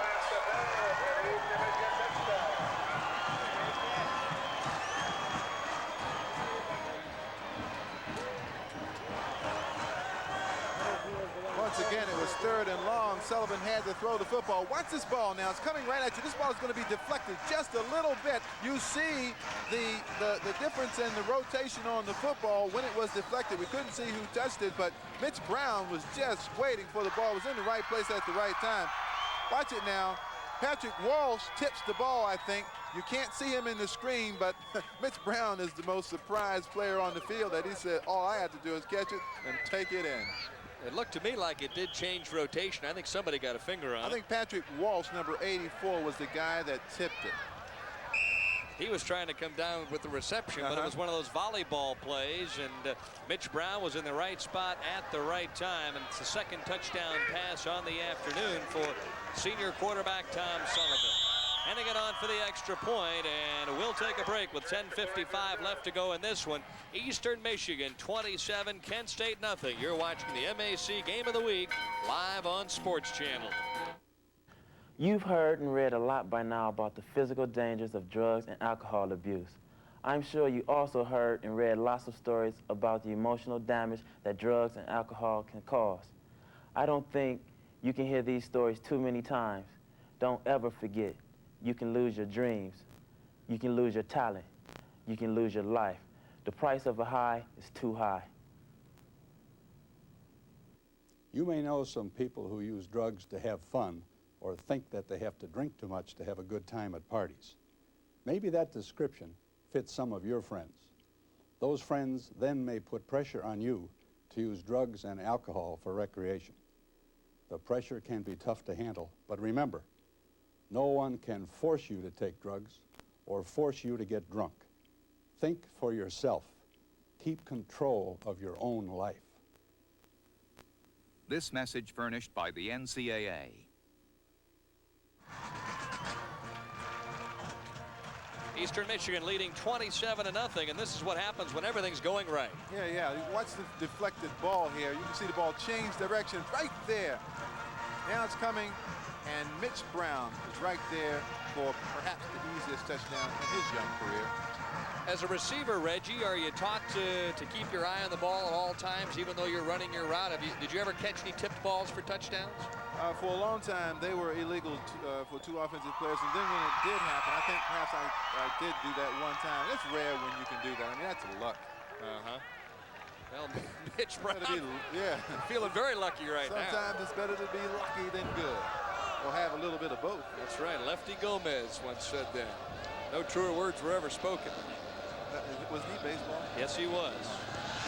Pitcher for the Yankees. Oh, I know that. Well, Kinnebrew, or make that Marcus Haywood rather, starts upfield, and after running about 60 yards with a football, ends up at the 28. Tough, long afternoon for this young team from Kent State University, but I guess it's like anything else. It's a learning experience. You grow from it. Oh, yeah, and I think Kent State right now feels like they have buzzard luck. Can't kill nothing and won't nothing die. I still like the hospital ball myself. While we've got a moment, we would like to thank some folks from Kent State University. A good friend of mine, Paul Amadio, their athletic director. John Wagner, the sports information director, and Frank DeMarco, director of marketing and media relations, as you see the scoring drive. Oh, wow. That one was thrown out, so there's not any way in the world anybody could pick it off, but Andre Palmer couldn't get into it either. I don't know whether it's because Eastern Michigan is just too good a football team right now for Kent State or what, but I think at some point Dick Crum is going to have to decide who's going to play quarterback. I mean, it reminds me of the old Abbott and Costello thing, who's on first. You know, they've got to settle on a quarterback and develop him, and I think it's going to have to be Dalpra at some point. Pretty much an uneventful afternoon for Joe Dalpra. Hands off to the fullback inside, Terry Daniels. First we've seen him at the fullback slot. You see, Patrick Young has a year of eligibility remaining, but the dilemma now for Crum is, do we retard Dalpra's growth by this interchange, this quarterback derby here, or do we just let him sit there and have him play for us for 2 more seasons? Meanwhile, you're trying to win football games in the process. Yeah, man, it's, you know, it's tough being a head coach. Tough all over, though, isn't it? Well, so many decisions that you have to make, and obviously it's tough for you and me up here. Yeah, has been today. Oh, hard hit in the backfield. Ball is scooped up. Can't advance it. Nope. Stoitsiitis comes up with the fumble recovery, and Eastern Michigan has done just about everything right here today. One thing about the wishbone, it has a tendency to blow up in your face because it's such a high-risk proposition. Watch the pitch. Pitch was behind Patrick Young. That's growing. Those are growing pains, though. See, Dalper's got to play. He's got to have enough activity and to know where to pitch that ball. And so we'll take a break here with 9:53 to go in this one. 27-0. Eastern Michigan on top, in control, and with the football.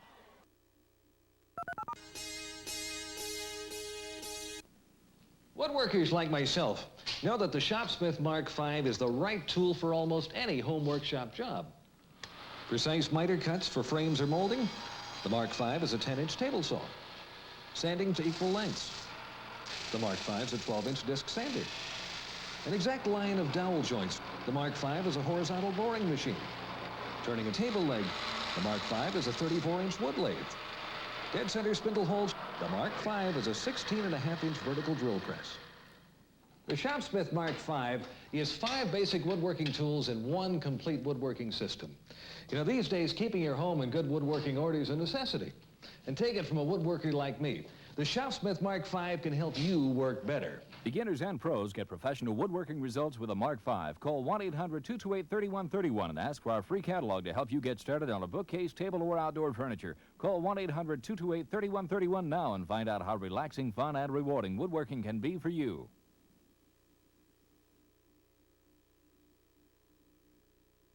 Michigan leading 27-0, and now down to the sidelines to our Michael Reghi. Denny, Reggie, thank you very much. The gentleman you just saw get up, number 46, 6'3", 260-pound junior linebacker out of Detroit Cass Tech, which just happens to be my alma mater. Don Shell English, playing with a heavy heart today. Matter of fact, he has dedicated this entire 1989 football season here at Eastern Michigan to his father, who was diagnosed just this week as having terminal cancer. Don Shell English, one of the stalwarts of Jim Harkema's defense. And if you've ever been an athlete, you can well imagine what type of intestinal fortitude it takes to play football when a family member, such as Don Shell has been diagnosed as having cancer. He's playing with a heavy heart, but doing an outstanding job for Jim Harkema and the Hurons. From Detroit Cass Tech, school that I went to and prepped at, Reggie and Denny, in the city of Detroit, the state of Michigan. Don Shell English. Were they any good is what I want to. Was Detroit Cass Tech any good while you were there? Hey, state championship caliber, Reg. I pitched the ball off to Harlan Huckleby. Oh, my goodness. Running play one more time for Eastern Michigan. Harlan Huckleby. Yep. He's a pretty good halfback. Yep. Stopped by Harmon. Ended up at Michigan. That's a nice story. Yeah, I didn't want to get away from that story, but yeah, I know how tough it is to play when you're wearing that sort of emotion. 8:48 and the clock is rolling here. And if you're a Kent State fan, probably thankfully so. 27-0. Flashes on the wrong end of the scoreboard. Sullivan looks left, pumps once, has all day. Now finally chased from behind. Coughs it up, and the Flashes come up with the first big break of the day. Jeff Stepanek falls on the loose ball. It's an easy football game if you put pressure on the quarterback. Jeff Stepanek, 6'3", 242 from Pennsylvania. Did the one thing that, of course, Kent didn't do enough of today, and that's pressure number 17, Tom Sullivan. They did it that time, forced a fumble. Now Kent has the football. See if they can do something with it. Decent field position as well at their own 40-yard line. Dalpra looks downfield, finds his receiver, pass complete to sophomore split end Sean Barnes. Good, and I think what I would try to do here if I'm the Kent offensive coordinator or Dick Crum, I just want to get some scoring done. I want to see one good solid drive. I want to see them throw the football well, block well on the run, and execute well and don't commit any turnovers. Just get out of here with a score. First down and 10 as the Flashes cross midfield. Dalpra lofts this one up, and right down the sidelines goes Andre Palmer. So quickly 2 throws and 2 completions. Extraordinary anticipation by Dalpra. That shows me that the young man has the talent to play, and I'm sure Dick Crum knows that. But he needs to be out there and he needs to play. Watch this. He throws this ball before the receiver makes his break. And there it is for Andre Palmer. Good pass, good concentration by Palmer, big play. Flashes finally get something going on offense with 8:08 left in this one. Yeah, any kind of a score at this point would have to boost the morale for practice this week. Sure. Hand off to the fullback inside for a couple. I mean, they're going to have to show somebody that they can score. They're going to have to earn respect from the defense. You can't get that respect if you're committing turnovers, if you can't run the football. And now on this drive, they're beginning to show us some things that a good offense should do to move the football. Well, so many times you look at a player like Dalper and you think, well, he's a talented kid. He hasn't played much, but he'll rise to the occasion. Do you remember what you did the first college game that you started? I was terrible. Yeah, it's I tough. made all kinds of mistakes. Sure. Tough experience. Stands in the pocket, whistles this one. One more time to Andre Palmer. So obviously he can throw the ball. It's just a question of getting into the rhythm. And you have to let him sit in there, you see. I mean, psychologically, the one thing he needs is for someone to have confidence in him. And as you can see by that throw, I mean, he whipped that football in there to Andre Palmer. And hit him right on the numbers. So the Flashes with their best scoring opportunity of this one inside the 15-yard line. I was out at practice at Kent State this week, and I watched him, and I was very impressed with his throwing ability. Now running, you see. Something ought to happen here. Looked to pitch it, then decided to take it himself and grinds it to about the 12. Now that's where he is weak. I mean, that's not his game right there. You can see that. I mean, he should have made a decision to get that ball back to the pitch man, Patrick Young, and he decided to keep it, and he just isn't quick enough on the option to be effective. Reggie Cook brings in the play, a 5'6", 153-pound freshman, number 34.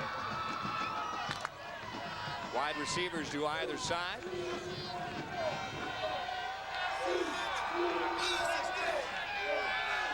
Ball's going to Patrick Young in the flat. Dalper looks that way, throws back in the other direction and misses Cook. Oh, what a rush. Heavy pressure, though, provided. Craig Peter's mark.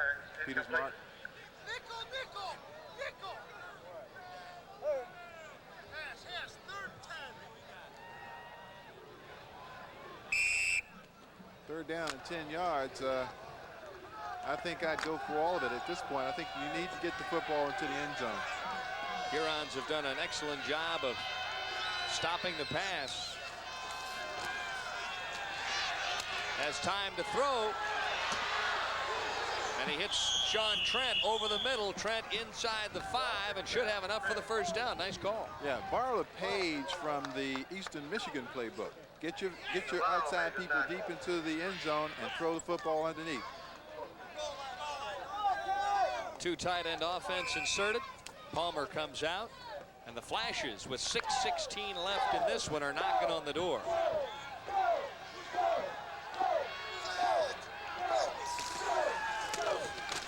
Hand off right side, and Young doesn't quite get the job done. There's a flag on the play. But there's a flag on the play.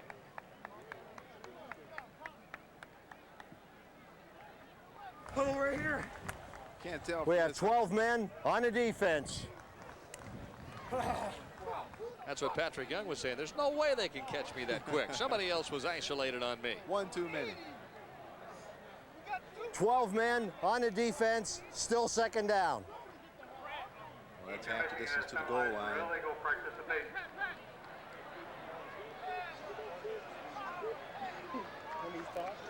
You notice the one thing that was different about this drive was the blend of the offense. There was a fair number of rushes inside, some sweeps outside. They threw the ball downfield. They threw it short. Unpredictability. Second down, goal to go. Dalper takes it himself, and does he squeeze it in? Didn't get there. Not quite. Took him a while to get started, then they stood him straight up. Dalper was the ball carrier. So Cook comes back in with a play. There's another look at it, and the inside of that EMU defense did a fine job of closing down that hole.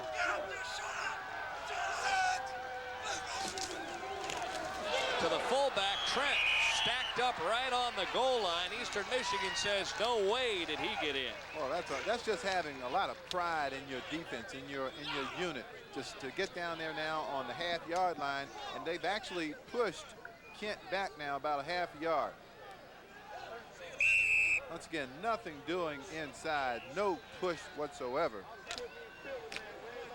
4th down, goal to go. Make it 3rd down, rather. And this time it's a touchdown for Marcus Haywood. So the Kent State faithful finally get a chance to cheer on the offense.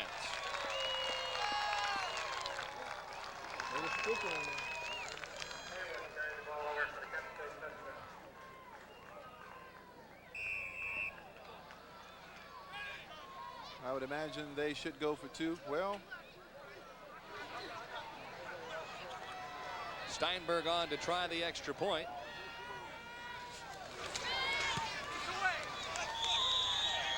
And the kick is up and good. So the Flashes finally get to the scoreboard, albeit it's with 4:43 left in this one. Eastern Michigan by 20. You're watching the MAC Game of the Week live on Sports Channel. You might have the impression that you... Whitaker, Trammell, Robinson, and Henneman. Superstars harvested from the Tigers' own farm clubs. Show your support for this season's crop of future major leaguers with official Toledo Mud Hen souvenirs. Shirts, caps, pennants, and more. A complete set of Mud Hen baseball cards and even authentic Mud Hen jerseys just like the one worn by Corporal Klinger on TV's MASH. Official Mud Hen souvenirs are available only at the Toledo Mud Hen souvenir store at Ned Skelton Stadium on the Lucas County Fairgrounds in Toledo, Ohio. Support the Tigers of tomorrow with Toledo Mud Hen souvenirs. Drugs and alcohol and still be at your best. In fact, some people claim that drugs and alcohol help them perform better in sports, at school, or at work. But you can see where those people end up, hooked and helpless. They destroy their own hard work. Drugs and alcohol don't pave the way to success. They're nothing but a dead end. This message furnished by the NCAA. And of course, to coin an old phrase, better late than never. 10 plays, 60 yards, 343, and Haywood scoring from the 1 and kind of stops the bleeding, 27-7. As George Steinbrenner would say, you ain't got a hernia yet, you ain't pulling your share of the load. Is that what he says? Yeah, he said that at some point, and I think Dick Crum's going to be gut checking a lot of these guys in the films when they watch them on Monday, because I don't think he's pleased with the performance of some of these players, particularly the offensive line. I think you saw on that drive right there how important they are in terms of the offense. Onside kick coming here. Give it a try. It's up in the air, and I don't think it traveled 10 yards by the time it was touched. Good effort. Doesn't quite get the job done, though. Yeah, those Monday morning film sessions can get real heated. Ball has to travel 10 yards before the kicking team can recover it legally. Now that's called an illegal touch, so no matter what takes place, the ball belongs to Eastern Michigan. Kind of surprised by the fact that Tom Sullivan's still playing quarterback. Yeah. Although even in the Ron Adams years, Jim Harmon normally gets one quarterback, and unless he's injured, he's going to play 95% of the game. Foster was a ball He's the exception to that free substitution rule that Harmon employs here as part of his philosophy. Well, if there's one common denominator, it's always that quarterback. We'd also like to take time to thank Gene Smith, good buddy of mine and Reggie's as well, the athletic director here, a former star at Notre Dame, and Jim Streeter, the sports information director, all conference SID in my book, and obviously Terry Clark as well. So we want to thank everybody with Eastern Michigan, their entire athletic department, for making it so hospitable here for us this week.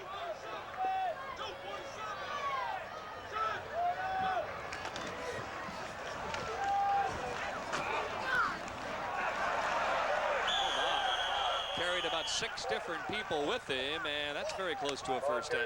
Eastern Michigan, they just keep going to the reservoir of talent that is the tailback position and bringing in extremely effective and dangerous runners. Mitch Brown that time, number 26, good run. Mountaineers finally starting to get it cranked up a little bit in Morgantown. Western Michigan with a 13-point lead over Temple at this point in the third quarter. Florida State bouncing back over Southern Miss. First full Saturday of college football. First MAC game of the week here on Sports Channel. 10 more to come your way. Oh, no, nice. he can run. Oh, my. What a cutback that time by Foster, who was nailed in his tracks at the 30 and got 5 more out of it. Barry Foster, I'm going to remember that name because, let's see, another couple of years, I'm going to be looking for him maybe to be in somebody's professional camp. He looks like a very good runner. Well, he's not done growing yet. 6 feet, 195, only a sophomore. Starting to cloud up just a little bit. Marvelous day for football action. Most of it has been provided by the offense of Eastern Michigan. Charles, hit that guy.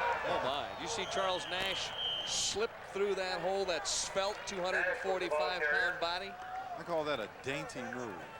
Turn sideways on him. Show him that hip. Watch him show him that hip. Look at this guy. Look at his thighs. I mean, he's going through that hole. I mean, running straight up. I mean, guys aren't missing because they want to hit this guy. I mean, they're missing because they say, hey, I don't want to run into this big tank here. Nash with a 1-yard scoring run earlier in this one. 2:20 and the clock moving here. Palmer stays on the ground, or I should say Foster rather. Tripped up inside the 15-yard line. Have to be impressed with the way Eastern Michigan has played, both offensively, defensively, and in the kicking game. Yeah, I think when you, I was listening to the interview you had with Commissioner Jim Lessick, and I think he's right on target when he said the Mid-American Conference Championship will be decided in the final weeks of the season. This conference is going to be very, very tight. That's one of the beauties of our coverage this year on Sports Channel. We'll be selecting the last 3 or 4 games based on who is where in the standings. And so we'll have the top game hopefully each and every week down the stretch, which obviously will be more important for the fans around the Mid-American Conference. If this team, Eastern Michigan, isn't in the hunt, I'll eat my hat. I'm not wearing one, but... Pardon me? I'm not wearing one, but we can find one, I guess. Make it out of chocolate. I like this team. Of course, we're going to get a chance to see Central Michigan, the Chippewas, and also Ball State, who are the other 2 teams that people feel very highly about in the MAC conference. Chippewas picked number 1. Ball State gave West Virginia everything they wanted in the first half. Foster knocked down from behind. Paul Haynes in on the play for the Flashes as we're under a minute now to go in this one. You finally get to some programs, for instance, Ball State and West Virginia, where you're going to encounter programs that are going to out-personnel you. And you can understand that at West Virginia. But when you get back to the Mid-American Conference and you have those 3 teams, Central Michigan, Ball State, and Eastern Michigan, what a dandy race it ought to be. Hennigan in to try the 30-yard field goal. 2 for 3 on the day. Has one from 44 and one from 42. This one working with the wind. Low snap. Kick is up. And it is good. So Eastern Michigan putting the final touches on the scoring in this one. Hennigan providing it with a 30-yard field goal.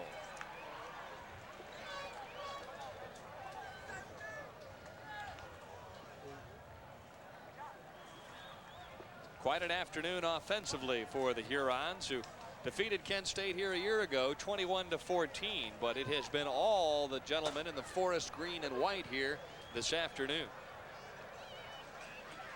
And this pretty good crowd we had today, Denny. Most of them have started for the exits. As a matter of fact, they were starting that way at the beginning of the 4th quarter. I don't think they had any confidence in Kent State's ability to come back in this ball game. Well, if you're Eastern Michigan, what do you work on next week to get prepared for Youngstown State, Reggie?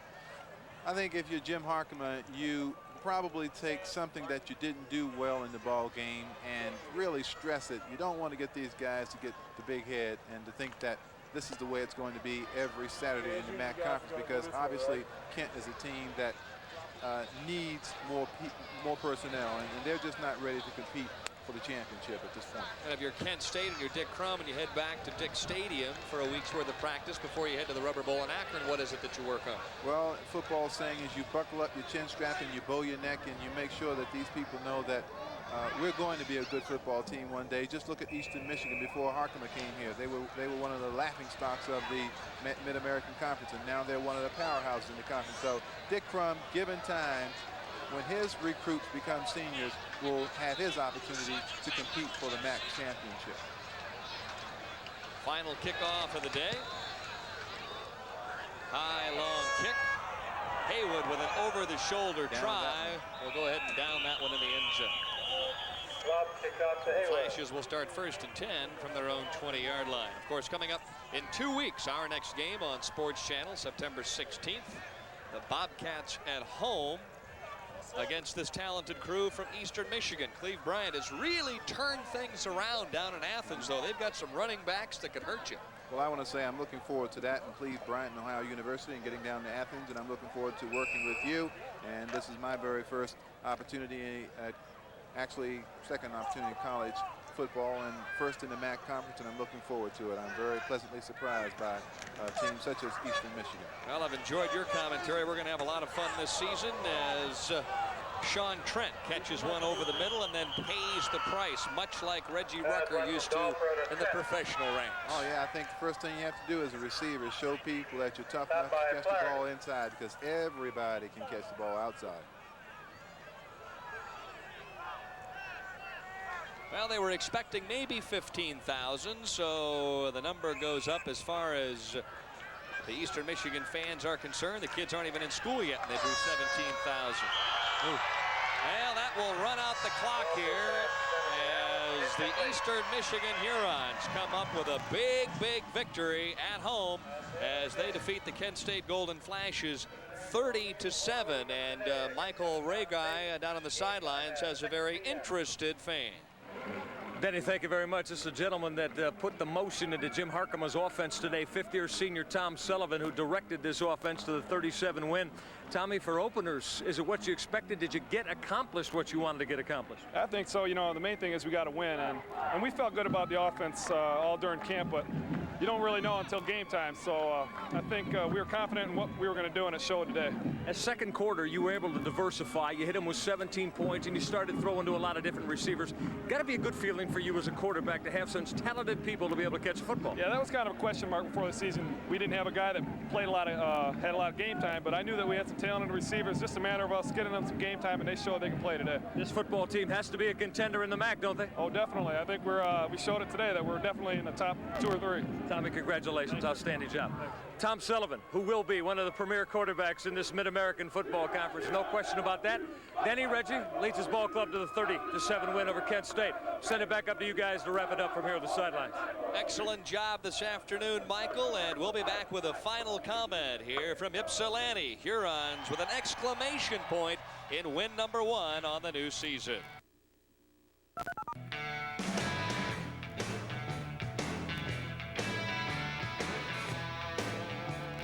This autumn, come celebrate Michigan's largest lineup of sports on pads. In the weeks ahead, you'll see key matchups in baseball's Eastern Division, featuring the Tigers battling their way against this season's top pennant contenders. Then take the field for weekly gridiron battles, featuring the return of our MAC Game of the Week, in addition to Pac-10 action from the West Coast, plus bonus coverage of the Big 8 Conference. Grab a seat for our exclusive CCHA Hockey Game of the Week 2, featuring the best teams in the Midwest skating down to the wire in college hockey's most competitive league. And coming this October, Jock Demers Norris Division champion Detroit Red Wings return to the ice of the NHL as they storm back to the challenge of playing for the Cup. Then get ready for all the lightning, all the thunder of NBA basketball with our exclusive coverage of the world champion Detroit Pistons as Chuck Daly looks to this year's squad to defend their championship crown. This fall, come celebrate a season of champions on Michigan's cable network of champions, Pats. An excellent start to the 1989 MAC football season for the Hurons of Eastern Michigan as they defeat Kent State University 30-7, Reggie Rucker, in a game that really, after halftime, didn't show many surprises. Well, it really didn't. And my criteria for winning championships, no matter what level you're on, has always been quarterback, defense, and head coach. Eastern Michigan has all three, hence the 30-7 victory today, and I think they'll be a team we have to watch all season. Reggie enjoyed it, and do me a favor, don't pull any hamstrings in that Browns-Steeler retiree game tomorrow at Three Rivers. I'll try not to. And if you catch a touchdown, make sure you spike the football. Real. Today's game was produced by John LaChance, directed by Jim Williams. The technical director was Tom Farmer. Coming up September 16th, the MAC Game of the Week features two conference foes as the Bobcats of Ohio University play host to the Hurons of Eastern Michigan. Don't forget to join us at 12:30 Eastern Time. That's, of course, 2 weeks from today on the MAC Game of the Week. The Hurons and the Bobcats of Ohio University will square off on September 16th in game number 2 of the MAC schedule live on Sports Channel. The MAC Game of the Week has been a presentation of Sports Channel Ohio in association with the Mid-American Conference. And we hope you enjoyed all of the action that was provided today on a beautiful sun-bleached day here in Ypsilanti, Michigan. Just the start of what we hope will be an outstanding MAC season here on Sports Channel. Once again, the final score, Eastern Michigan 30, Kent State 7. For Reggie Rucker, this is Denny Schreiner saying, have a good afternoon, everyone.